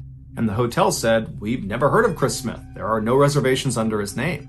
And so Paul tried to contact Chris, but to no avail. And so Paul told his family about it, and they decided it was best for Paul not to go to Costa Rica because probably Chris wasn't there. And the family instead got in touch with the State Department and asked them if they could help them find their son, their brother. And right away, the State Department discovered Chris's passport had never left the United States. And his family said that was impossible because for the past year, Chris has been sailing around the world. But the State Department said, this is what we got. So Chris's dad, who used to be a cop, drove out to California to speak to Ed, who was the last person to see Chris before he left on this vacation. And Ed would say he has no idea where Chris is. However, he did say Chris had a fake passport, and that might be why his passport was not showing up as leaving the country. Chris's father didn't really know what to make of this information, and so he decided it would be best to just file a missing person report and put the investigation in the hands of the police. Shortly after the report was filed, the police brought Ed in for questioning, and Ed reiterated that he didn't know where Chris was and that he did have this fake passport, and he also said that they had not ended on good terms. They were kind of fighting and bickering at the end, and that's why he hadn't heard from Chris since he left. Ed was cooperative and didn't really have much to give police, and so the police let him go. While the police hit dead end after dead end in this missing person case, the property manager of the office building where the 800 Exchange business had been located was growing increasingly frustrated. Shortly after Chris had sold his portion of the business to Ed and then gone on this vacation, Ed had moved 800 Exchange from that office building to another, and Ed had not paid his final rent, which was $40,000. And this property manager had repeatedly tried to get in touch with Ed, but Ed was totally blowing him off. One day, the property manager was griping about Ed and his delinquent payment to another tenant in the office building, a guy by the name of Joe DeLue, who just happened to be a private investigator. And during this discussion, the manager was saying that not only had Ed not made this payment, but he had also been recently questioned by police about his missing business partner who was still missing. And so Joe is immediately intrigued by this, and he says to the manager, it sounds like Ed is a pretty shady guy. Would it be possible for me to just poke my head around their old space now that it's vacant? Because you never know, there could be something in there. And so the manager said that was fine. He opened the door to the old 800 Exchange space. Joe walked inside and immediately found blood spatter on the door frame of where Chris's office used to be. He also found blood spatter on the ceiling and on the walls. And so Joe called the police, who showed up and sprayed luminol all over Chris's office, and there was blood everywhere. It would turn out Chris didn't sell his portion of the business to Ed. On that day, June 4th, 2010, Chris did go into the office to try to reach some agreement with Ed, but when he walked in, Ed promptly killed him with a knife or some other blunt object. Then he, or someone he hired, dumped Chris's body somewhere. After that, Ed stole all of Chris's money to pay off the debt to LG Tech, as well as some other large debts in Las Vegas. And then after that, Ed hijacked Chris's email accounts and pretended to be Chris for almost an entire year. Chris never took a boating trip around the world. He never broke up with Erica and had this new girlfriend from Playboy. He just got killed inside of his office, and Ed created this ridiculous, elaborate lie that was designed to make his family believe that Chris had become unstable and that maybe he did end his own life, or maybe he did get kidnapped or killed in the Congo. Ed was just trying to create that seed of doubt that he had anything to do with it. But in 2018, it all came crashing down for Ed when a jury convicted him of killing Chris and sentenced him to life in prison without the possibility of parole. To this day, Ed maintains his innocence, and to this day, Ed still will not give up where Chris's body is.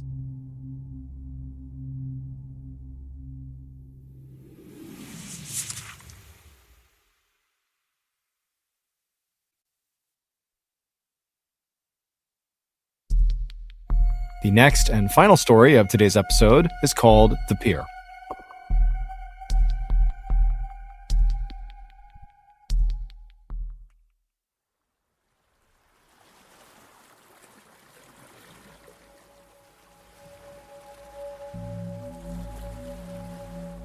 At around 5:20 p.m. on August 31st, 2007, a young couple stepped onto the beautiful sand of Yelpo Beach, which is located at the very southern tip of South Korea.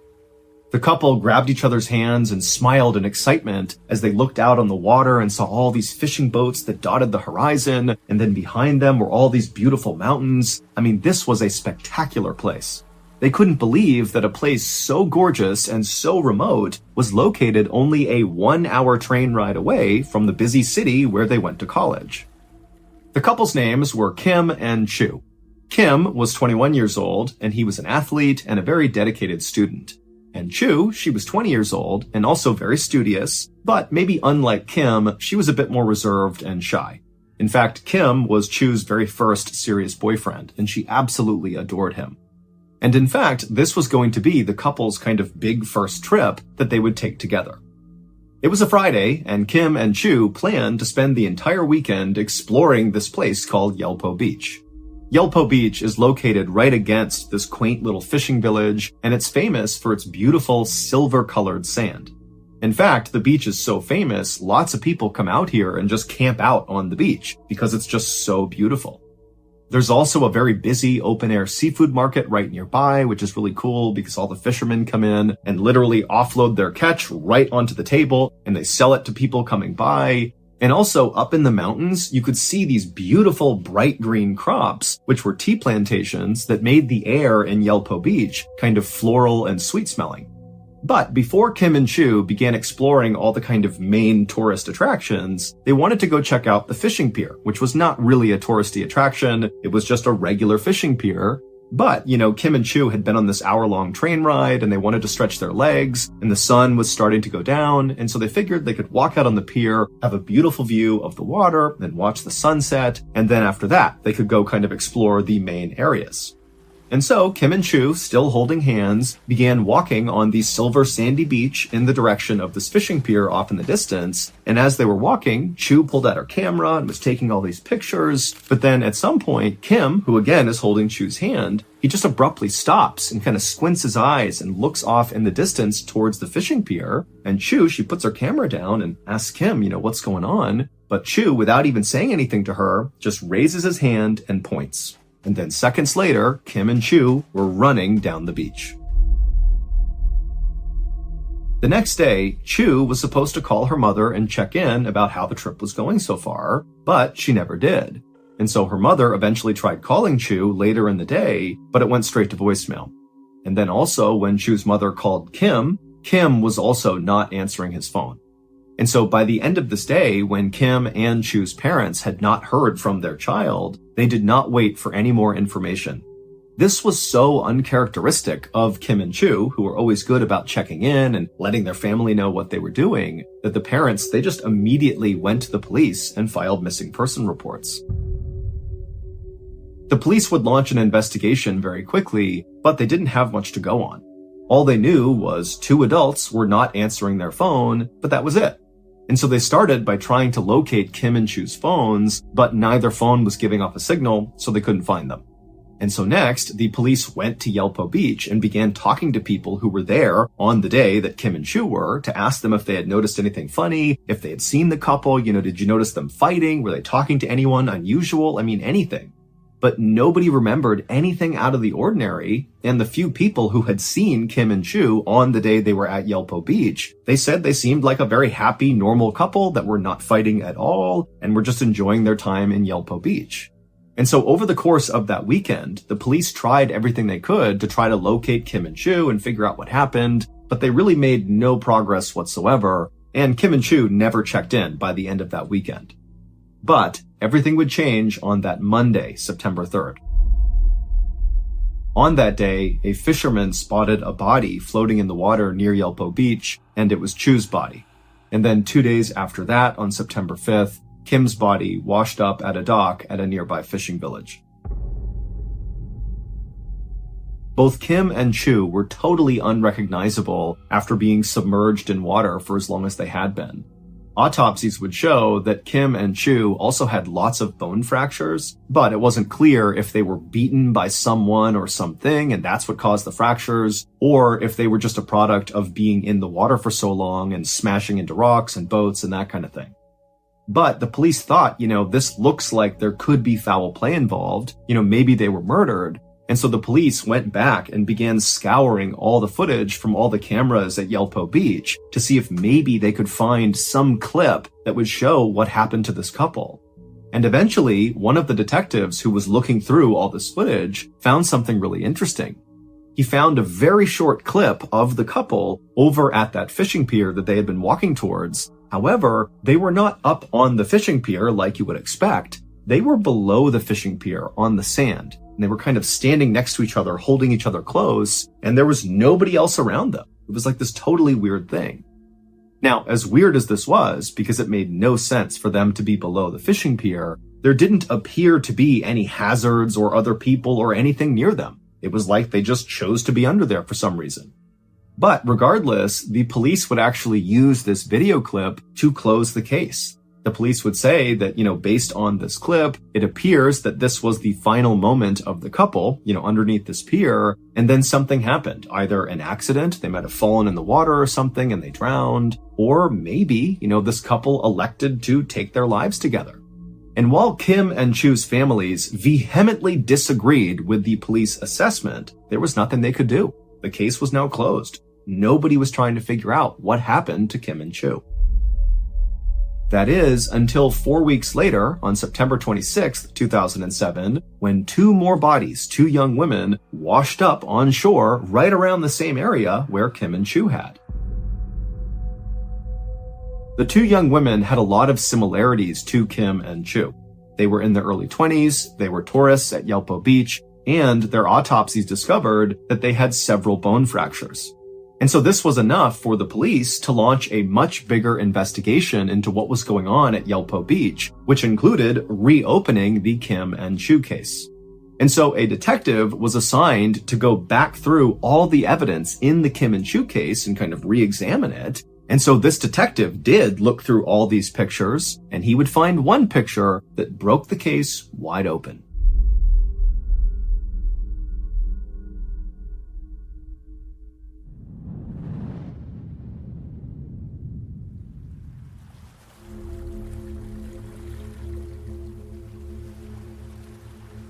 Back on the night that Kim and Chu were at Yelpo Beach and they began walking towards the fishing pier, Kim had abruptly stopped and raised his finger and pointed at something, and then seconds later, he and Chu were running in that direction. Well, what Kim had spotted was a fisherman who was standing below the fishing pier, and he was very obviously making his way over to his fishing boat to go back out on the water. And Kim just felt like it would be really cool to go ask that fisherman if they could join him and go out on the water with him on his fishing boat to get a view of Yelpo Beach that way. And Chu, when she heard this idea, thought it was a great idea, and the two of them ran to the pier to try to catch this fisherman before he took off. And so that was why there was footage of the couple standing underneath the fishing pier. They were actually talking to this fisherman who could not be seen in frame. The fisherman was a 70-year-old man named Woo Jun Gwen, and he made his living selling octopus. And at first, when Kim and Chu approached Woo and asked to go with him on his boat, he said, "No, I don't want you to come with me." But Kim and Chu seemed really desperate to go out with him, and finally he relented and said, "Okay, you can tag along." Woo was very thin and short, but he had been working on fishing boats since he was a child, and so despite his appearance of being this kind of small, frail guy, he was actually really physically strong. And despite Woo's kind of harmless-seeming exterior, inside, Woo was a very, very disturbed person. The reason Woo did not want to bring Kim and Chu with him out on this boat is he knew he would have an urge that he would not be able to control. But when they kept begging him over and over again to go with him, he finally just accepted that this was going to happen. He allowed them on his boat, he brought them out onto the water, and sure enough, he would act on those urges. Once Woo's boat was out on the water far away from the beach, he immediately pushed Kim overboard, and so Kim falls into the water, and then Woo grabbed this long metal grappling hook and began beating Kim in the water on his face, his arms, his hands, as Kim desperately tried to climb back in the boat. And eventually, Woo literally beat Kim to death. And at the same time, Chu is on this boat watching this happening. And so after her boyfriend has been beaten to death, Woo turns on Chu and does the same thing to her. He chucks her overboard and beats her until she dies from this grappling hook. And then afterward, Woo just got back behind the wheel, putted back to shore, and sold his octopus like nothing had happened. And Woo very likely would have gotten away with these first two murders, except 4 weeks later, it just so happened that two more tourists, those two young women, just happened to ask Woo the same question. "Can we go out with you on your boat?" And he would kill them the same way he killed Kim and Chu. Except One of those two young women, while they were out on the water in his boat before they were attacked, she sensed something was wrong, and she sent a text message saying she was in trouble on a boat. And when the police found these two women's bodies and found that text message, they immediately searched the registry that listed all the boats that had been out on the water near Yelpo Beach that day. And because it was a holiday, there was nobody out on the water except for one boat. That boat was Wu's boat. And this is where that photo the detective found on Chu's camera roll, when finally somebody looked through the photos, that's where that photo comes into play. The last picture that Chu took is of Wu. Wu is right in front of her. He's piloting the boat out into the open ocean, and Chu just took a picture of him, not knowing what was actually happening, that this guy was driving her out to her death.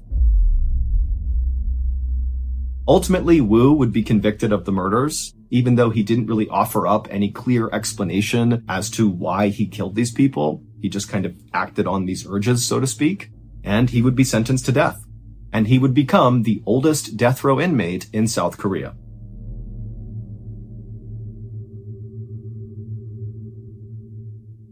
Named Craig Pyre drove his cruiser down Interstate 15 in San Diego, California. With him was an NBC News reporter in the back seat, and there was a cameraman in the passenger seat.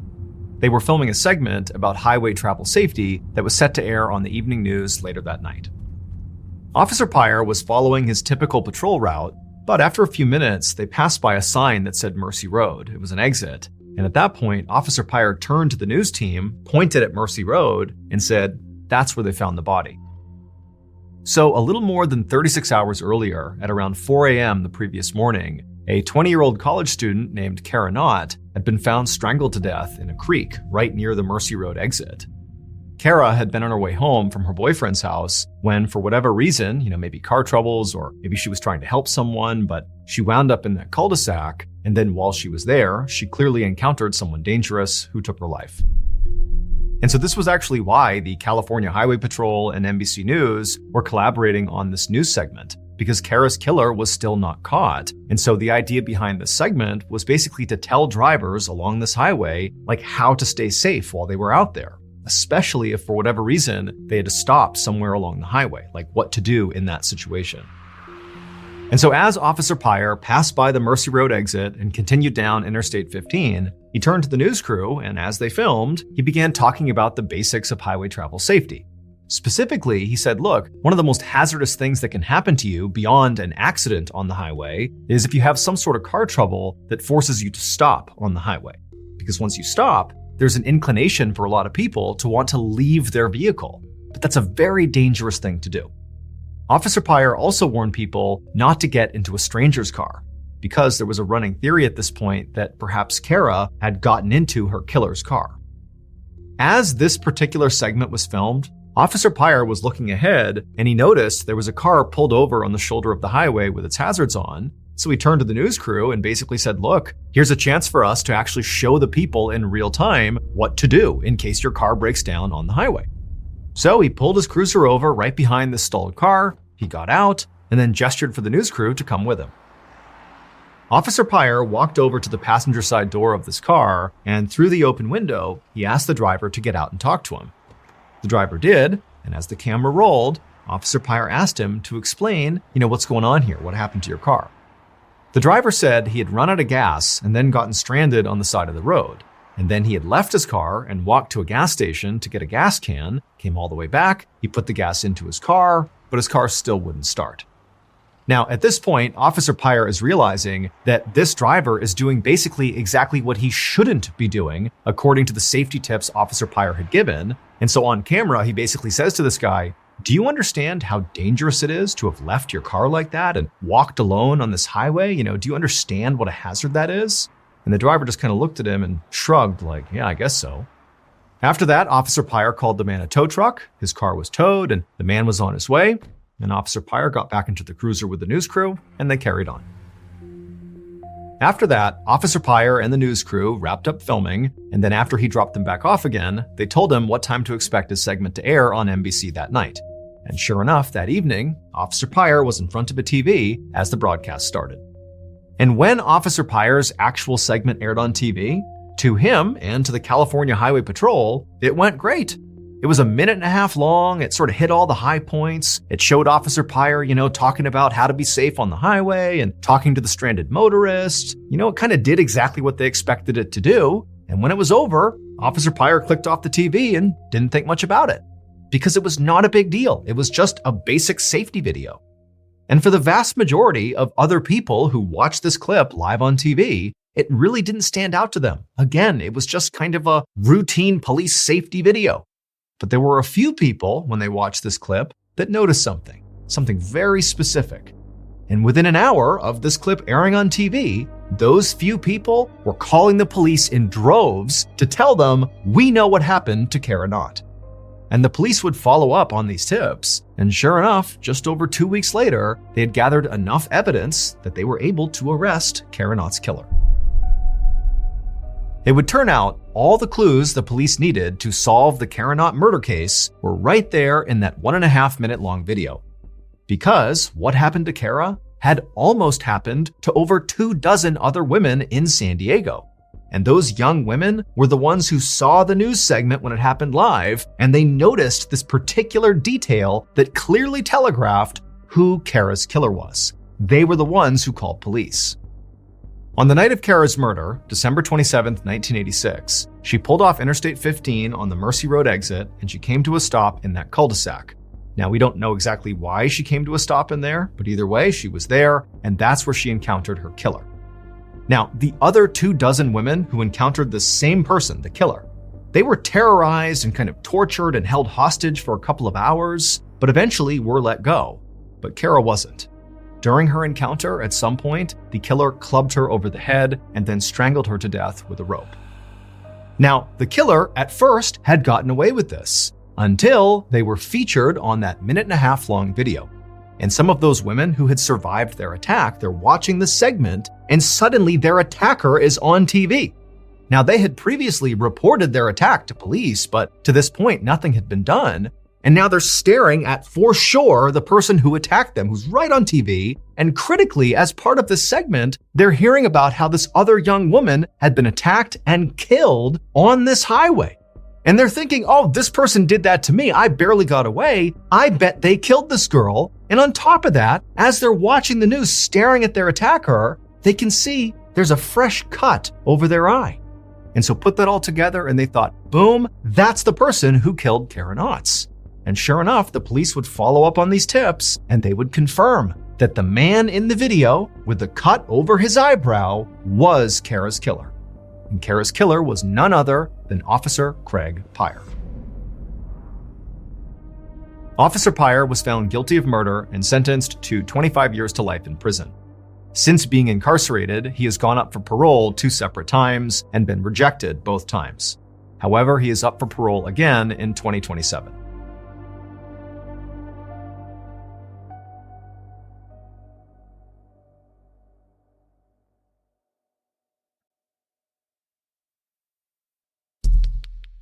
Our next story is called The Woman in a Wrinkled Dress.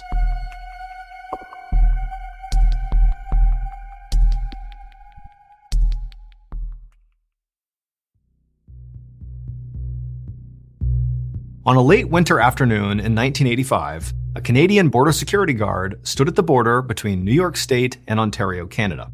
And as he looked out at the dozens of cars lined up at his checkpoint, he felt an enormous amount of responsibility. Because for him, working at border security was not just about checking people's passports. It was also about making sure dangerous criminals from the United States did not flee their country and enter Canada. And today, there was one particular dangerous criminal from the United States that this guard was on high alert for, a 30-year-old man named Alex Mangle. A few days earlier, Alex Mangle had been stopped by a police officer near New York City. And during this traffic stop, Alex had somehow taken the police officer's gun and shot the officer in the head, killing them, and then Alex had fled and he was still on the run. And so now law enforcement was concerned that because New York was only 6 hours from the Canadian border, that it was very possible that Alex might try to flee into Canada to escape persecution. And so US and Canadian law enforcement and border security were on the lookout for Alex Mangle. And he was this 30-year-old white man with thinning brown hair and a wispy mustache. And so all day long, that Canadian border security guard looked very closely at every person who came through his checkpoint to see if they were Alex Mengel.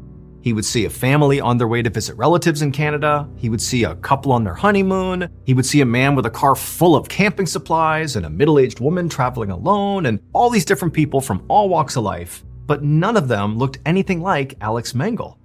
And so by the end of his shift, after checking dozens and dozens of cars and looking at every person, he felt certain that Alex Mengel had not slipped through his checkpoint. And so he clocked out and he went home. A few days later, on March 2nd, a police officer was patrolling this parking lot right outside of a shopping mall in Ontario, Canada, which was located about an hour and a half away from the border. And during his patrol, at some point, he noticed there was this one car, a white Toyota, that had been loitering in the area for quite a while. And so he decided to drive over and see what was going on. And when he got there, he looked inside the vehicle and he saw someone sitting on the passenger seat. And he was a white man, probably in his 30s, with thinning brown hair and a wispy mustache. And this officer immediately recognized this guy as being the wanted criminal, Alex Mengel.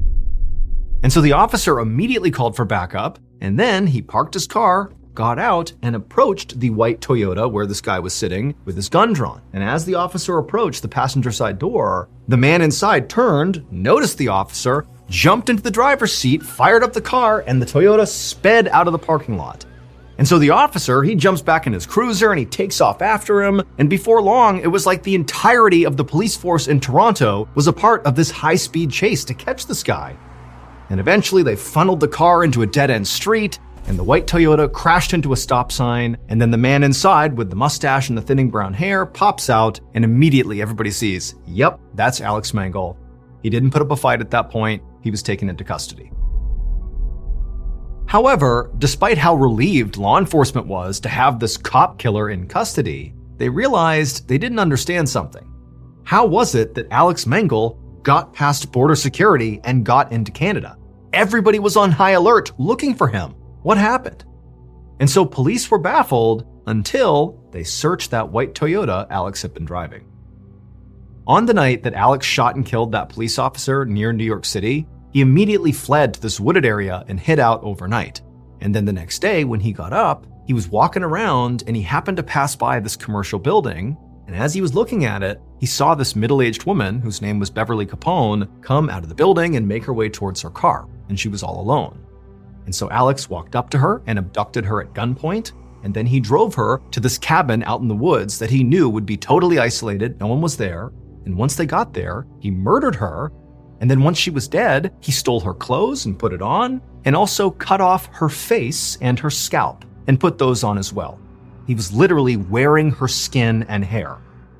And he hopped in that white Toyota and he drove up to the Canadian border. And amazingly, he got through the checkpoint into Canada without anybody noticing. It would turn out that Canadian border security guard, who all day was checking for Alex Mengel, did actually see Alex Mengel. He just didn't recognize him because Alex Mengel was wearing Beverly Capone's face, hair, and clothes. And so he thought he was just a middle-aged woman traveling alone, and he let him on through. And so police would figure this whole thing out when they searched that white Toyota, because they would find lying on the floorboard was Beverly's dress, scalp, and face. Alex was deported back to the US. However, before he could stand trial, he attempted to escape a prison transport and in the process got shot to death by police. However, that was not the end of Alex's story. Following his death, officers continued to investigate him and also his property, and at some point during a search of his property, they would discover all these photos of unidentified women, along with these maps where these very isolated places in New York and Pennsylvania were circled, and nobody knows what they mean. Now, police have not conclusively linked Alex to any other murders, but he does remain a suspect in several cases, and in fact, many investigators believe Alex was actually a serial killer. However, we'll probably never know how many people Alex actually killed because he took all of his secrets to the grave.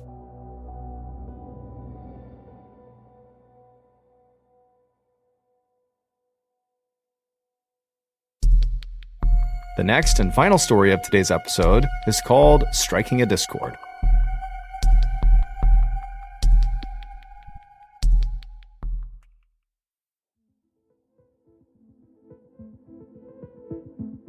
At 3:30 p.m. on July 27, 2019, a 22-year-old college student named Nicole logged onto her gaming computer in her bedroom in North Carolina.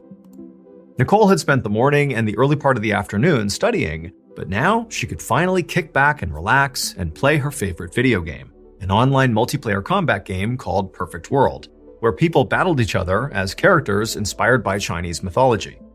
Perfect World was a pretty niche game, so not a whole lot of people played it or even knew about it, but Nicole loved it, and she played it basically every day for the past few years, was totally hooked on it, and in playing it, she had met about a dozen other people from all over the world who also were obsessed with this game. And together, they had formed a virtual community, and they used a messaging app called Discord to communicate with each other outside of the game.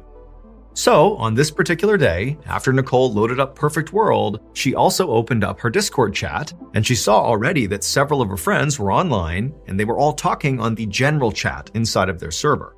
And so Nicole began perusing the messages, and she saw the general theme of the messages being passed was about one of the other users on their server, somebody who went by the username Menhaz. So as far as everyone knew on this Discord server, Menhaz, they didn't know his real name, was a college student, and he was basically known to be a huge troll, which meant he said and did really offensive things, in particular on this Discord server, just to get people's reactions. Because of his trolling behavior, he had actually been previously kicked out of the server and also kicked out of the game Perfect World, like the game they're all connected on this Discord server through. He had been booted from both of those platforms in the past, but in previous occasions when that happened, Menhaz would plead his case and say he's not going to do it anymore, he's going to behave, and eventually the moderators would just let him back in. And so currently, Menhaz was back on the Discord server and he was back to his trolling ways. But as Nicole scanned through the general chat and went back and actually saw what Menhaz had been saying that day, that basically had stirred up everybody else on the server to say, look, he's back to his trolling ways. When she went back and actually saw what Menhaz was saying, Nicole couldn't help but feel like today's trolling just felt different. Menhaz was talking about this apparently brilliant 4-step plan he had that was going to completely revolutionize his life and basically set him up for big success in his life going forward. However, this plan he was talking about, this 4-step plan, was not only totally outrageous, but just seemed impossible. Like what he was saying he was going to do just didn't seem possible even by Menhaz's standards. Like within his trolling standards, this was a bridge too far. This isn't even trolling, this is just weird what you're proposing. And so basically the chatter on the Discord server this day that Nicole was seeing was how nobody believed this 4-step plan was a real thing. Like this is just classic Menhaz trolling. And Nicole too, she also did not believe this plan was serious. She did not think for a second Menhaz was going to do this. And so she just kind of rolled her eyes, ignored Menhaz, minimized the Discord server, and just enjoyed playing the game, Perfect World. And after a while, after, a couple of battles that she won and a couple of battles that she lost in this game, she paused for a second and noticed there was a whole bunch of new notifications on their Discord server. And so because Nicole was already taking a break from the game, she opened up the Discord server to see what was going on. And right away she saw the main topic of discussion was once again Menhaz and his 4-step plan, but specifically, Menhaz had just sent a picture through the Discord server that apparently represented completing step 1 of this 4-step plan. He basically said, look, I did it. I've done 1. I'm on to step 2 now. And everybody's looking at this picture thinking, wait a minute, he's actually doing this? This can't be real. And Nicole, when she looked at this picture, she too thought like, no way, this is not possible. He did not do this.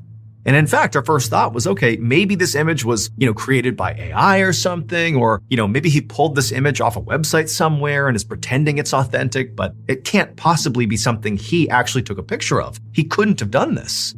And so pretty quickly, Nicole, despite seeing this image, she agreed with the consensus that Menhaz is still just trolling us. This picture is not proof that he's really doing this 4-step plan. And so Nicole went back to playing Perfect World, and about an hour later, she noticed there were all sorts of new notifications on her Discord server. And so once again, she stopped her game, she opened up the Discord server, and once again, the entire chat was dominated about Menhaz, because Menhaz had sent a second picture, apparently representing him completing the second step of his big 4-step plan. And once again, everyone's saying, there's no way, he's trolling us, this can't be real. And Nicole, she looked at the image itself, and she too thought this has got to be trolling. But now she wasn't just filled with pure disbelief. She wasn't able to just completely discard what was happening here, because part of her was thinking, like, how is Menhaz getting these hyper-specific images that really are tethered to this exact plan he's laid out? Like, how does he have these images? Where are they coming from? Now, this was back in 2019, and certainly AI technology existed, but not the way it does now, where, the average user can literally in seconds create hyper-specific images using AI. In 2019, that really wasn't available to most people. And so really the only way Menhaz could potentially have these images, at least in Nicole's mind, was he had to have pulled them off some website somewhere and basically pretended they were images that he took. And so Nicole decided she was actually going to take the 2 images he had sent and reverse image search them to try to figure out where they came from, find the website, where he's pulling them from, because clearly these pictures are not authentic. There's no way Menhaz actually took these photos. But when Nicole reverse image searched both images, nothing came up. Now, Nicole thought, okay, that does seem to suggest these are authentic pictures he really did take, which maybe means he's actually doing this plan, even though that seemed totally preposterous. Or she thought maybe, these images have been pulled from such an obscure website somewhere that I don't have access to, finding them in a reverse image search, that maybe that's what it is. And so at this point, Nicole told herself, you know what, there's got to be a reasonable explanation for this, but I'll tell you this, it can't be that Menhaz is actually following through on this plan. It's not possible. And so once again, she minimized the Discord server and got back into the game. But pretty quickly, Nicole just stopped playing the game because her mind was totally fixated on whatever was going on with Menhaz. And so she opened up the Discord server again, and she saw still everybody in the chat was talking about Menhaz and these 2 pictures he had sent. And basically the server was divided. About half the members believed this really was just Menhaz trolling, and the other half was starting to think that, hey guys, this might be real. He might actually be carrying out this 4-step plan. Those pictures might be real. And if that's the case, we have a huge problem. Because this plan, if he actually carries it out, is so completely illegal. He can't do this. This is not okay. And so the faction of members on the Discord server that were starting to sense that this 4-step plan of Menhaz's might actually be real began to talk internally, and they said, look, we can't just sit here and do nothing if Menhaz is actually doing this. We have to stop him. This is not okay. And so in fact, one of these members actually contacted their local police and told them, hey, there's this guy on my Discord server, his username is Menhaz, I don't have his actual name, but he's doing something that could be very bad, and you need to look into it. And so the dispatcher said, okay, well, where does Menhaz live? And the person who had called was like, well, I don't actually know. In fact, I really don't know much about him other than the fact that he goes by Menhaz and he sent these crazy pictures that could be real or not. I don't know. And so eventually the dispatcher just said, look, I get it that you're concerned, but we have nothing to go on here. And remember, this is the internet. People make stuff up all the time. And so pretty quickly after that, the police officer just hung up, and that was that.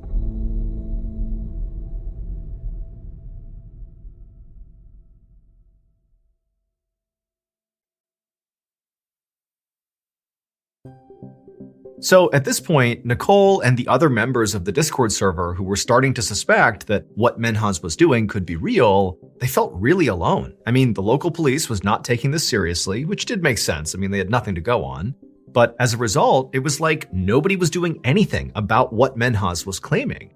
And Nicole and the other members who, again, were beginning to sense this could be real, they felt terrible about just sitting here doing nothing. And so Nicole and a few other members of the Discord server decided to team up digitally and actually investigate Menhaz themselves, try to figure out who this guy is and really what's he up to. And so Nicole and this new investigative group started by combing through all the chat logs in their Discord server to see if Menhaz at any point had either intentionally or unintentionally dropped hints about his real name and his location. And eventually, they came across a message where Menhaz actually said his real first name was Menhaz. That wasn't just his username, that was his real name. And that was great because Menhaz was a pretty unique name. And so Nicole and the group thought, okay, well, if we find where in the world that name is somewhat common, maybe that will give us a rough idea of where to look for Menhaz in the world. They also knew that Menhaz was a college student, or at least he claimed to be. Now, he never actually said where he went to college, but he would often, in the Discord server, tell people when he was going to be on the server and when he was going to be off the server, like for classes and for studying and that kind of thing. He would say, okay, hey, I'll be on at 6 p.m. tonight, or I'll be off at 9, I'll be back on at 8. He would give these specific times, and he would always use Eastern Standard Time when he did that. And so a natural assumption that Nicole and her group made was, okay, very likely Menhaz lives in the Eastern time zone. And that time zone included the entire East Coast of the United States, Eastern and Central Canada, and also some countries in South and Central America. But while that was helpful, it still created too broad of an area in the world for this group to realistically look for Menhaz. It was nearly impossible to actually figure out where he was. But they now had a sense of where he could be, and they thought, okay, well, why don't we ask somebody else in the Discord server if they can try to track Menhaz's IP address? An IP address can be used to find the approximate geographical location of a computer. And sure enough, someone in the server said they could do that, and within a few minutes, they had tracked Menhaz's computer to Toronto, Canada. However, right at the same time they were figuring this out, Menhaz sent a third picture across the Discord server, a picture that showcased him completing step 3 of this 4-step plan, allegedly. And for Nicole and many other members of this Discord server, this third picture really represented a big shift, because now it was getting terrifying. Because look, it seems pretty likely at this point that Menhaz is actually doing this. This is real. How could he possibly have these hyper-specific photos that are perfectly synced with this 4-step plan he had come up with? This feels real.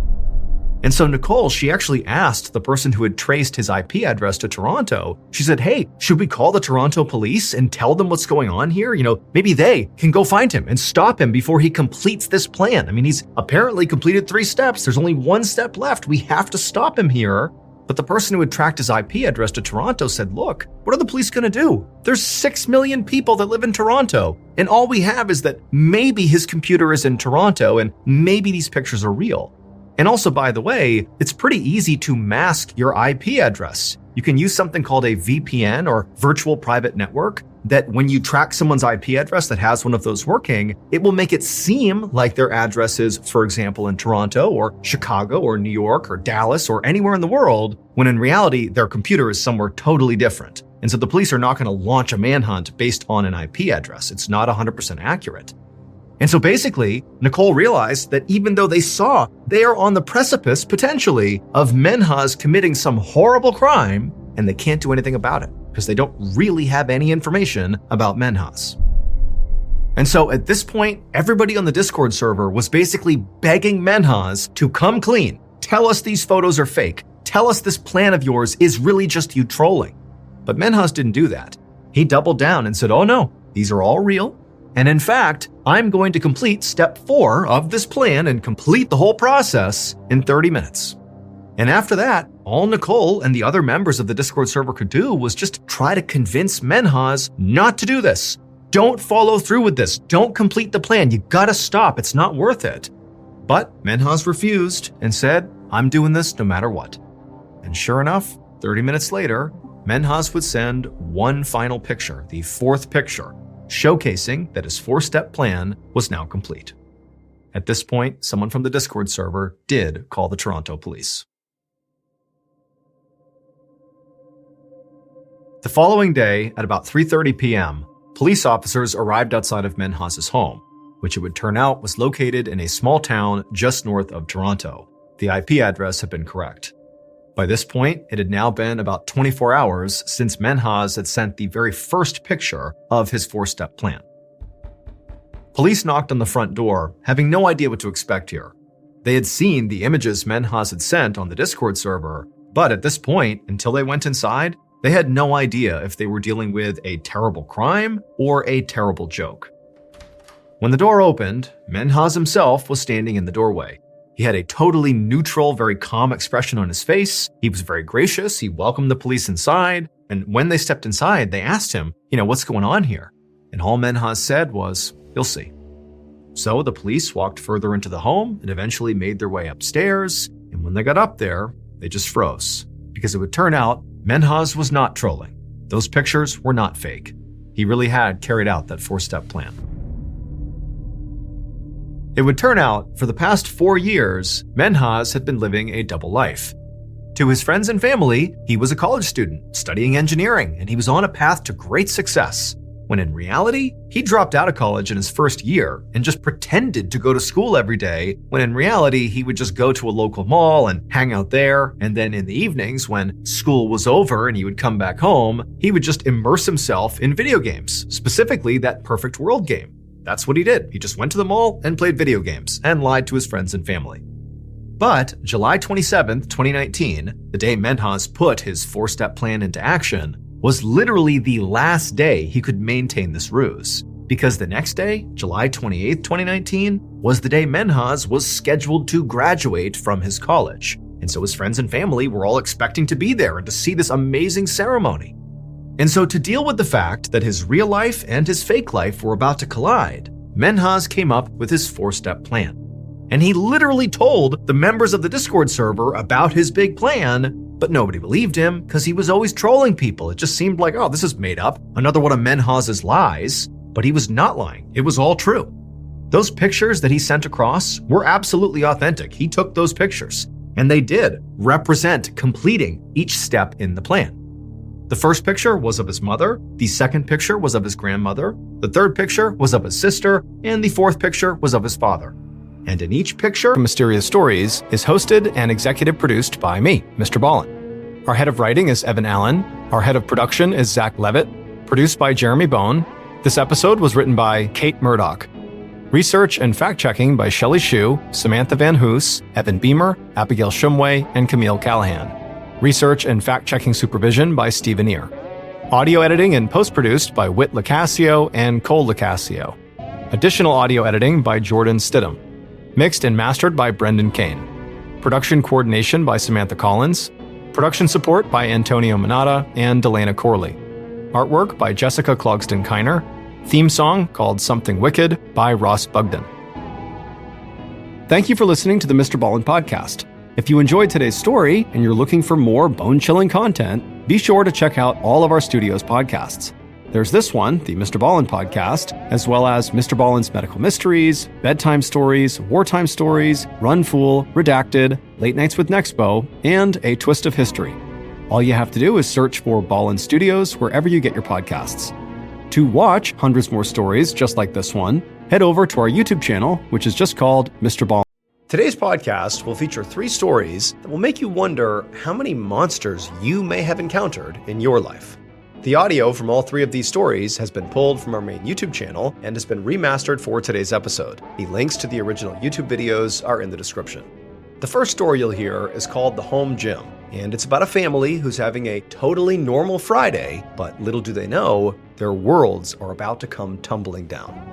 The second story you'll hear is called 120 Times, and what makes the story so horrifying is that it could happen to you. And the third and final story you'll hear is called To Save His Soul, and it's about a Bible study in a motel that quickly turns into one of the most disturbing cases ever.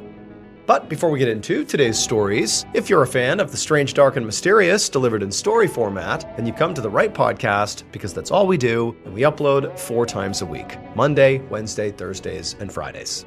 So if that's of interest to you, please offer the follow button a nice high-end teeth whitening kit. But don't tell them you've secretly replaced the whitener with red hair dye.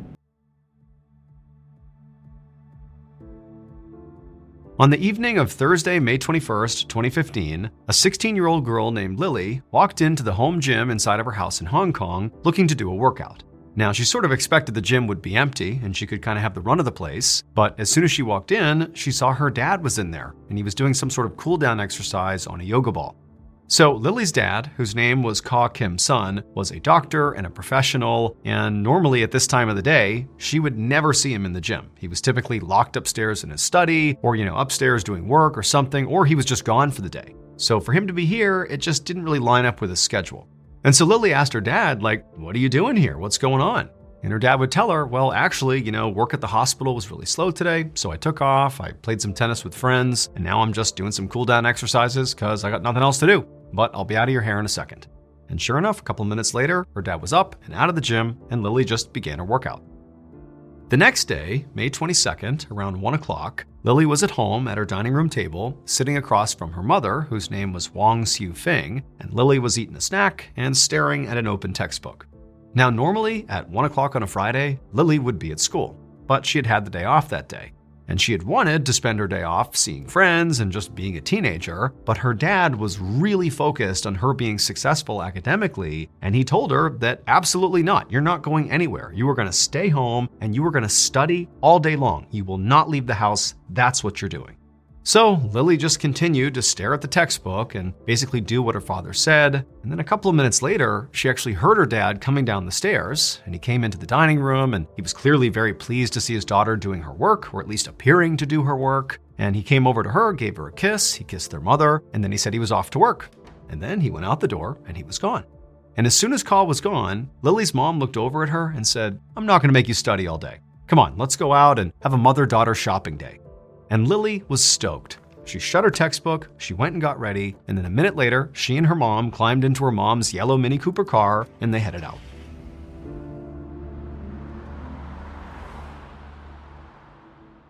About 2 hours later, around 4:15 p.m., a local jogger was running in the same neighborhood as where Lily and her family lived, and as they were running down the road, they noticed there was this yellow Mini Cooper car sitting on the side of the road, not moving, but it was still on. It was just sort of idling right there. And at first glance, it appeared there were people inside the car, but they weren't doing anything. They were just sitting there, not moving. And so the jogger was curious, and so they ran past and made a point to look inside the car, and they saw two women in the front two seats of this car slumped over. The two women were Lily and her mother. And so the jogger began to panic and banged on the glass to try to get the women to respond, but they didn't. And so a minute later, police were called. They dragged Lily and her mother out of the car. They were totally unresponsive. They were rushed to the hospital, but it was too late. They both died.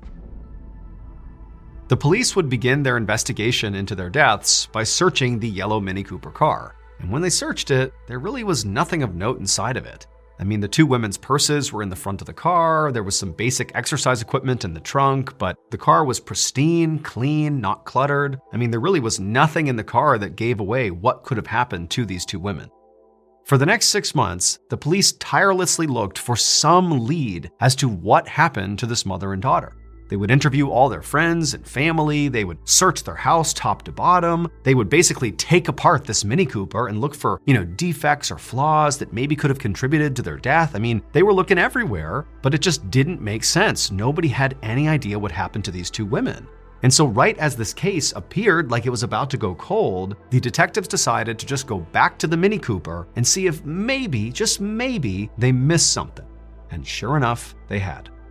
It would turn out on May 22nd, 2015, the day that Lily and her mother died, Lily's father had told Lily to stay home and study, not because he cared about her academics. I mean, he did, but that day, the reason for this was not for that. Instead, he wanted her to stay home all day to protect her. When police originally searched Lily's mom's car, they found the two women's purses and also some basic exercise equipment in the trunk, specifically a deflated yoga ball. And at the time, the police didn't think anything of these items. They looked into them, they considered them, but they didn't seem to have any bearing on what happened to the women. However, it would turn out the yoga ball did have something to do with it. Specifically, 2 days before the women were found dead, that yoga ball was inside of Lily's home. It was in her home gym. In fact, when she walked into the home gym and saw her dad doing cool-down exercises and thought it was strange he was home right now, he was using that yoga ball. And Lily didn't think anything of it. But in reality, what her father was doing was not cool-down exercises. He had not just come home early and, had played tennis and this and that. In reality, he had taken that yoga ball to the hospital where he worked and filled it with carbon monoxide, an odorless, colorless, poisonous gas. And his plan was to put the yoga ball in his wife's car, unplug it, and now it's sealed and the gas is going to leak inside the car. And then when his wife got in the car and shut the door, she would effectively suffocate and die. He didn't try to kill his daughter though. He wanted her to stay home and study, i.e. don't go with your mom and get in the car. But the mother defied the father, brought the daughter along, and then after driving for only a mile, the two women collapsed and died. Ka Kim-sun was arrested and charged with 2 counts of murder. He was found guilty and sentenced to life in prison. He has never explained his motive.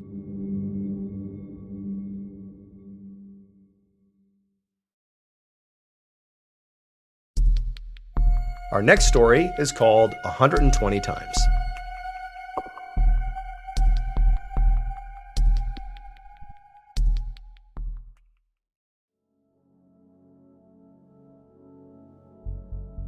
In 2019, 21-year-old Samantha Josephson was a senior at the University of South Carolina. She was a brilliant student who aspired to be a lawyer. Specifically, she wanted to practice international law. And so in order to do that, she needed to be able to speak other languages besides English. And so during her college years, she had really leaned into Spanish and become quite good at it rather quickly. During her college Spanish studies, one of her professors was a woman named Daniela Jaimes. Daniela very quickly recognized in Samantha that she had this incredible intellect and work ethic and just knew she was destined for greatness. In fact, she compared Samantha to Amal Clooney, who is George Clooney's wife and is considered to be one of the most famous international lawyers ever. And so just out of a general interest to see Samantha succeed, Daniela offered to Samantha to kind of be there for her if she needed anything beyond just Spanish, that she was there to help her with law school applications, or if she needed advice on something, or if she just had ideas she wanted to bounce off of her, she would be available. And Samantha had taken her up on this offer, and by 2019, in Samantha's senior year, the pair had become very close, forming a sort of mentor-mentee relationship. Early that year, Samantha got accepted into her target law school, Drexel University in Pennsylvania. And so after telling her mother and father, Samantha ran to Daniela's office to tell her mentor the great news. And the two hugged and laughed and celebrated right there in the office. It was clear that everything was falling into place for Samantha, and Daniela was just very, very proud of her. A few weeks later, on March 29th, Samantha decided to go out with her friends for some drinks. Now, Samantha normally spent a lot of her time studying, even on the weekends, but since she was about a month away from graduation and she was already accepted to law school and really didn't have that much work since it was the end of the year anyways, she decided she could cut loose for that weekend. So she, along with her friends, head out to this downtown area called 5 Points, which is right near the University of South Carolina, and it's an area that's full of shops and restaurants and bars, so on the weekends it is packed with college students. Samantha and her friends hop from bar to bar, they're having a great time, and then around 2 a.m., the group found themselves in a bar called Bird Dog, and while they were there, because it was so crowded, the group of friends got separated. Now, initially, the friends were trying to reconnect with each other through texts and phone calls, but they were just really struggling to locate each other, and kind of in the middle of all that, Samantha decided that she was just too tired and didn't really feel like staying out any longer, and so she texted her friends and let them know that she was going to head back to her room. So Samantha leaves the Bird Dog bar on her own, she hops in an Uber, and she starts driving back towards her campus.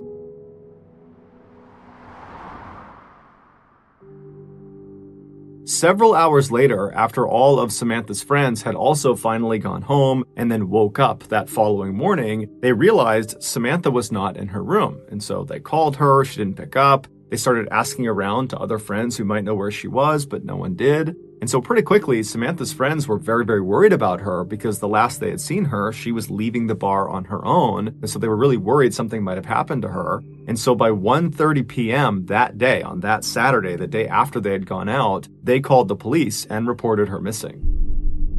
At the same time that Samantha was reported missing, there were these two men who were in their mid-20s that were located 70 miles to the east of the University of South Carolina. They were out in this forest and they were hunting for turkeys.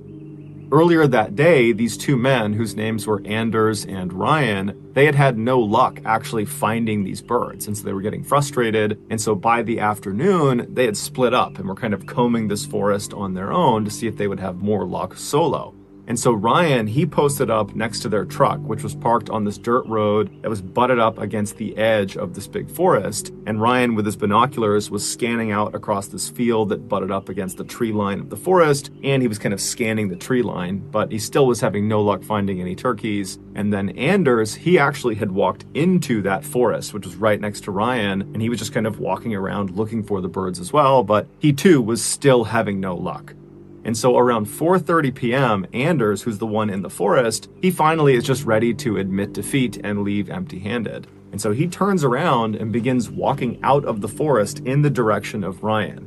And so at this point, he's maybe 100 or 200 feet away from Ryan, but the trees are very thick and they can't really see each other. And so Anders is just kind of walking in that direction. He's not looking for birds anymore, so he's not scouting around. He's just kind of looking straight ahead. And as he's walking, something catches his eye off to the left behind some trees. It was pretty far away, but he instinctively turned and looked, and he couldn't really tell what it was. It wasn't a turkey, but it wasn't anything that should have been in the forest. And so he decided he would go get a better look. And so he turned away from Ryan and went left and started cutting through the trees. And he kept walking until his view of this thing was no longer obscured by trees. And when he got a full look at this thing that had caught his attention, he stopped where he was. He yelled for Ryan, who couldn't see him, but he yelled for him to come into the woods and look at this. And as Ryan is running into the forest to see what's going on, Anders is pulling his phone out and calling the police. When the police finally show up, they find Anders and Ryan, and they're very shaken up, and they're sitting on the back of their truck on that dirt road where Ryan had been. And so the police pull up to them, they speak to them and get directions of how to get to what they saw inside of the forest. And then the police officers walk into the forest, they follow the directions, and before long, they're looking down at Samantha. 14 hours before her body was discovered, Samantha left the Bird Dog Bar and walked out front where there's lots of other students, and she walked to this corner of this road right in front of her, and she hailed an Uber. And then the Uber car pulls up, she hops inside, and then the car backs up and drives away. Except that was not an Uber car. That was a car driven by a 24-year-old named Nathaniel Rowland, who was not an Uber driver. He was a guy who had been driving around 5 Points all night, presumably to try to trick people into getting into his vehicle, believing it was an Uber. And finally, his plan had worked. He had pulled in right in front of Samantha. She thought it was her car. She climbed in without question. And then once she was inside, she couldn't get out again because the doors were child locked. There was no way to open them unless they were opened from the outside. Now, initially, Samantha wouldn't have noticed this. She just sat in the back seat, the car backed up, it started driving, except it didn't drive towards her campus. It drove the opposite direction. And the drive from this bar to the campus was only a couple of minutes long. And so even if she wasn't really paying attention, she would have recognized fairly quickly they were going the wrong way because, again, she's expecting to get dropped off within a couple of minutes. Now, we don't know what actually happened inside that car in terms of how Samantha actually handled this realization that he was taking her the wrong way. We don't know if she confronted him. We don't know if she tried to open the door and then realized it was child locked. We just don't know. All we know is that Nathaniel drove Samantha to some isolated area, most likely 70 miles to the east, near that forested area where her body was found. And then once he parked wherever he was, Nathaniel pulled out a knife and then leapt into the backseat of his car where Samantha was trapped, and he stabbed her 120 times. And then after he was finished stabbing her, it would take Samantha over 10 minutes to finally die. Within hours of dumping her body in the forest, Nathaniel was posting these normal posts on Facebook of him in front of his car and regular status updates, and he was having very normal interactions with his family and his friends, as if he was completely unaffected by this horrible crime he had just committed. Nathaniel was arrested within 24 hours of the discovery of Samantha's body. While he never offered any motive for the crime, it's believed he simply decided that night he was going to go kill someone. And so he just began prowling around for a victim, and unfortunately, Samantha was just in the wrong place at the wrong time. Nathaniel was ultimately convicted of her murder and was sentenced to life in prison.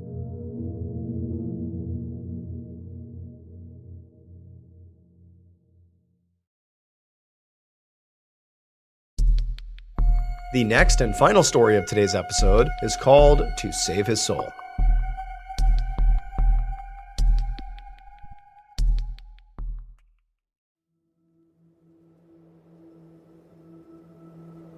On the evening of September 17th, 2021, a 42-year-old preacher named Jason Thornburg was cleaning up his motel room in Euless, Texas, which is a small city between Dallas and Fort Worth.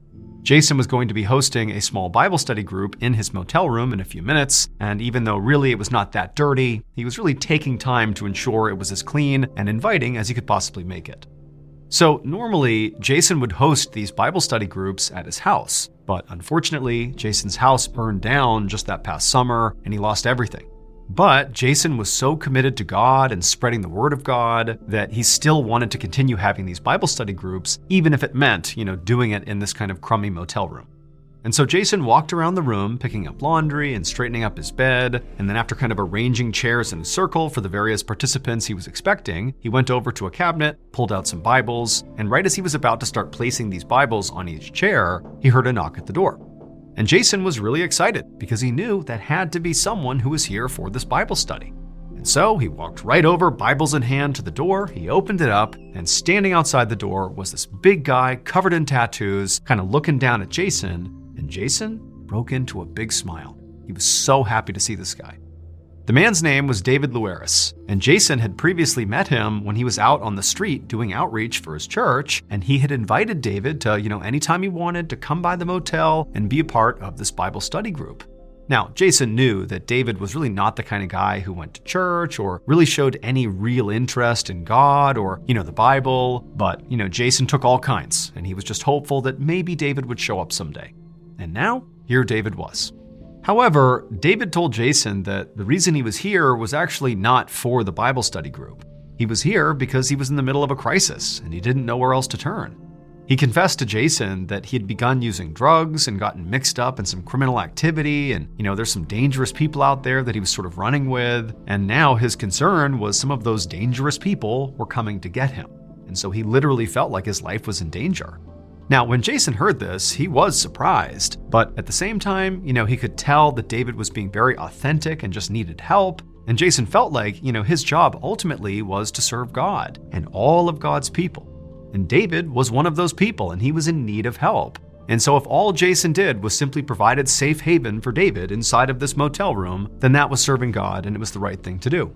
And so Jason immediately said, "No problem, David." He handed him a Bible and said, "Come on in." David took the Bible awkwardly and just kind of stood there for a moment, not really sure what to do. But then Jason said, "Hey, relax, just come inside, take a seat." And so David did. He walked in, he sat down with the Bible, and then Jason actually came over and sat down next to him, and the two of them, for about 15 minutes, just made kind of awkward small talk. Jason could tell, David is completely on edge. He was staring at the door, which was now closed, and he just clearly was very anxious and paranoid, and Jason really wasn't talking about the Bible or God or anything. He was just, trying to calm David down and show him that this was a safe place. And then after about 15 minutes of this, when David had somewhat calmed down, and also by this point, nobody else had showed up for this Bible study group, Jason decided, okay, you know what, maybe I'll just begin the Bible study with David. It kind of gives us something to do. And so Jason got up, he locked the door, showing David that it's just going to be them, it's safe here. And he told David to go ahead and open his Bible to a certain page. And then the two of them just began reading the Bible together.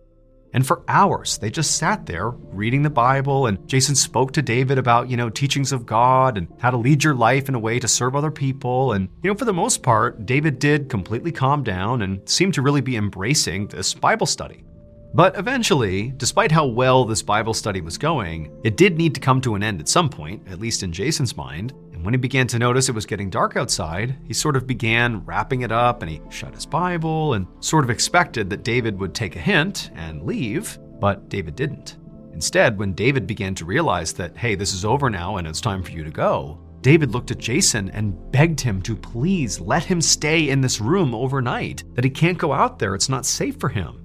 Now, Jason knew he did have some level of responsibility for David. I mean, David had told him he was in danger, he had already invited him inside and was basically providing safe haven for him, and it did feel kind of wrong to be like, now go back out there. But at the same time, Jason felt a little uneasy. I mean, he didn't really know David. He didn't really understand the situation. And so there was some hesitation at first, but after looking again at David and seeing how desperate he was to just please stay here overnight, Jason said, okay, you can stay.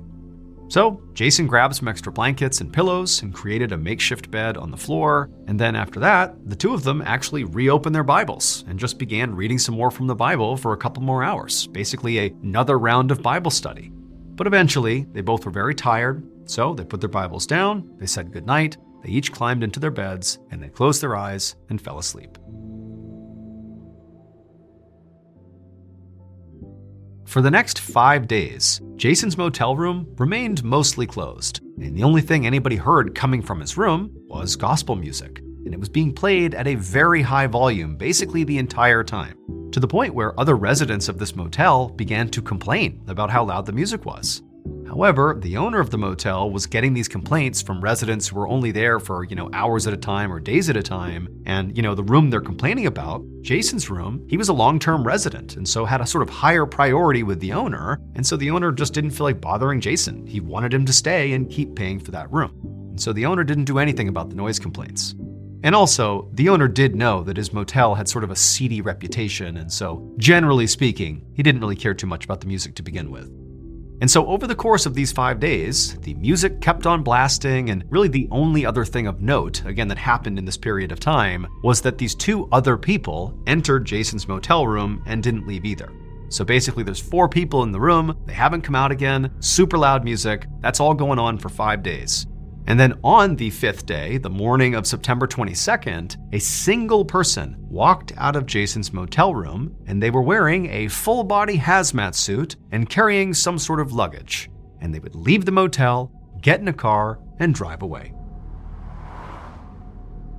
45 minutes later, about 25 miles away from that motel, the Fort Worth Fire Department got a call about this raging dumpster fire in a residential neighborhood. Firefighters quickly got to the scene and put out the blaze, and after it was gone, they walked up to the smoky dumpster and looked inside just to get a look at what was burning, and what they saw caused them all to back up and call the police. It would turn out David was right when he said he was in danger. However, what he didn't understand is hiding out in Jason's motel room was not going to protect him from that danger. Shortly after he and Jason wrapped up that second Bible study that night, and the 2 of them climbed into their respective beds, Jason in his actual bed and David in the makeshift bed on the floor, well, David did fall asleep pretty quickly, but Jason didn't. Jason waited until David was asleep, and then Jason got up, got a knife, and then slit David's throat. Then he cut David's heart out and ate it, because Jason the preacher really actually believed that human sacrifice was the best and purest way to serve God. Over the course of the next 5 days after killing David, Jason would remain in his motel room blasting gospel music, and over those 5 days, he would basically lure those 2 women into his room, very likely on the promise of Bible study, but they too would be sacrificed. And then on the 5th day, the person who exited the motel room in the full hazmat suit was Jason, and that luggage he was carrying with him contained the body parts of the 3 people he had just killed. And he brought those body parts to that dumpster in that residential neighborhood and lit them on fire. And so when the firefighters put out the fire, what they saw inside were burned up bodies. Jason was arrested, and while he was awaiting trial, he confessed that David and the 2 women were not actually his first victims. He said that just a few years earlier, he had sacrificed his girlfriend, and that house fire that destroyed all of his belongings and prompted him to go live in this motel was set by Jason himself, because he had sacrificed his roommate and needed to get rid of the evidence. Ultimately, law enforcement was only able to show that Jason killed those 5 people, but there could have been more. Jason was found guilty of capital murder and sentenced to death. He is currently on death row in Texas.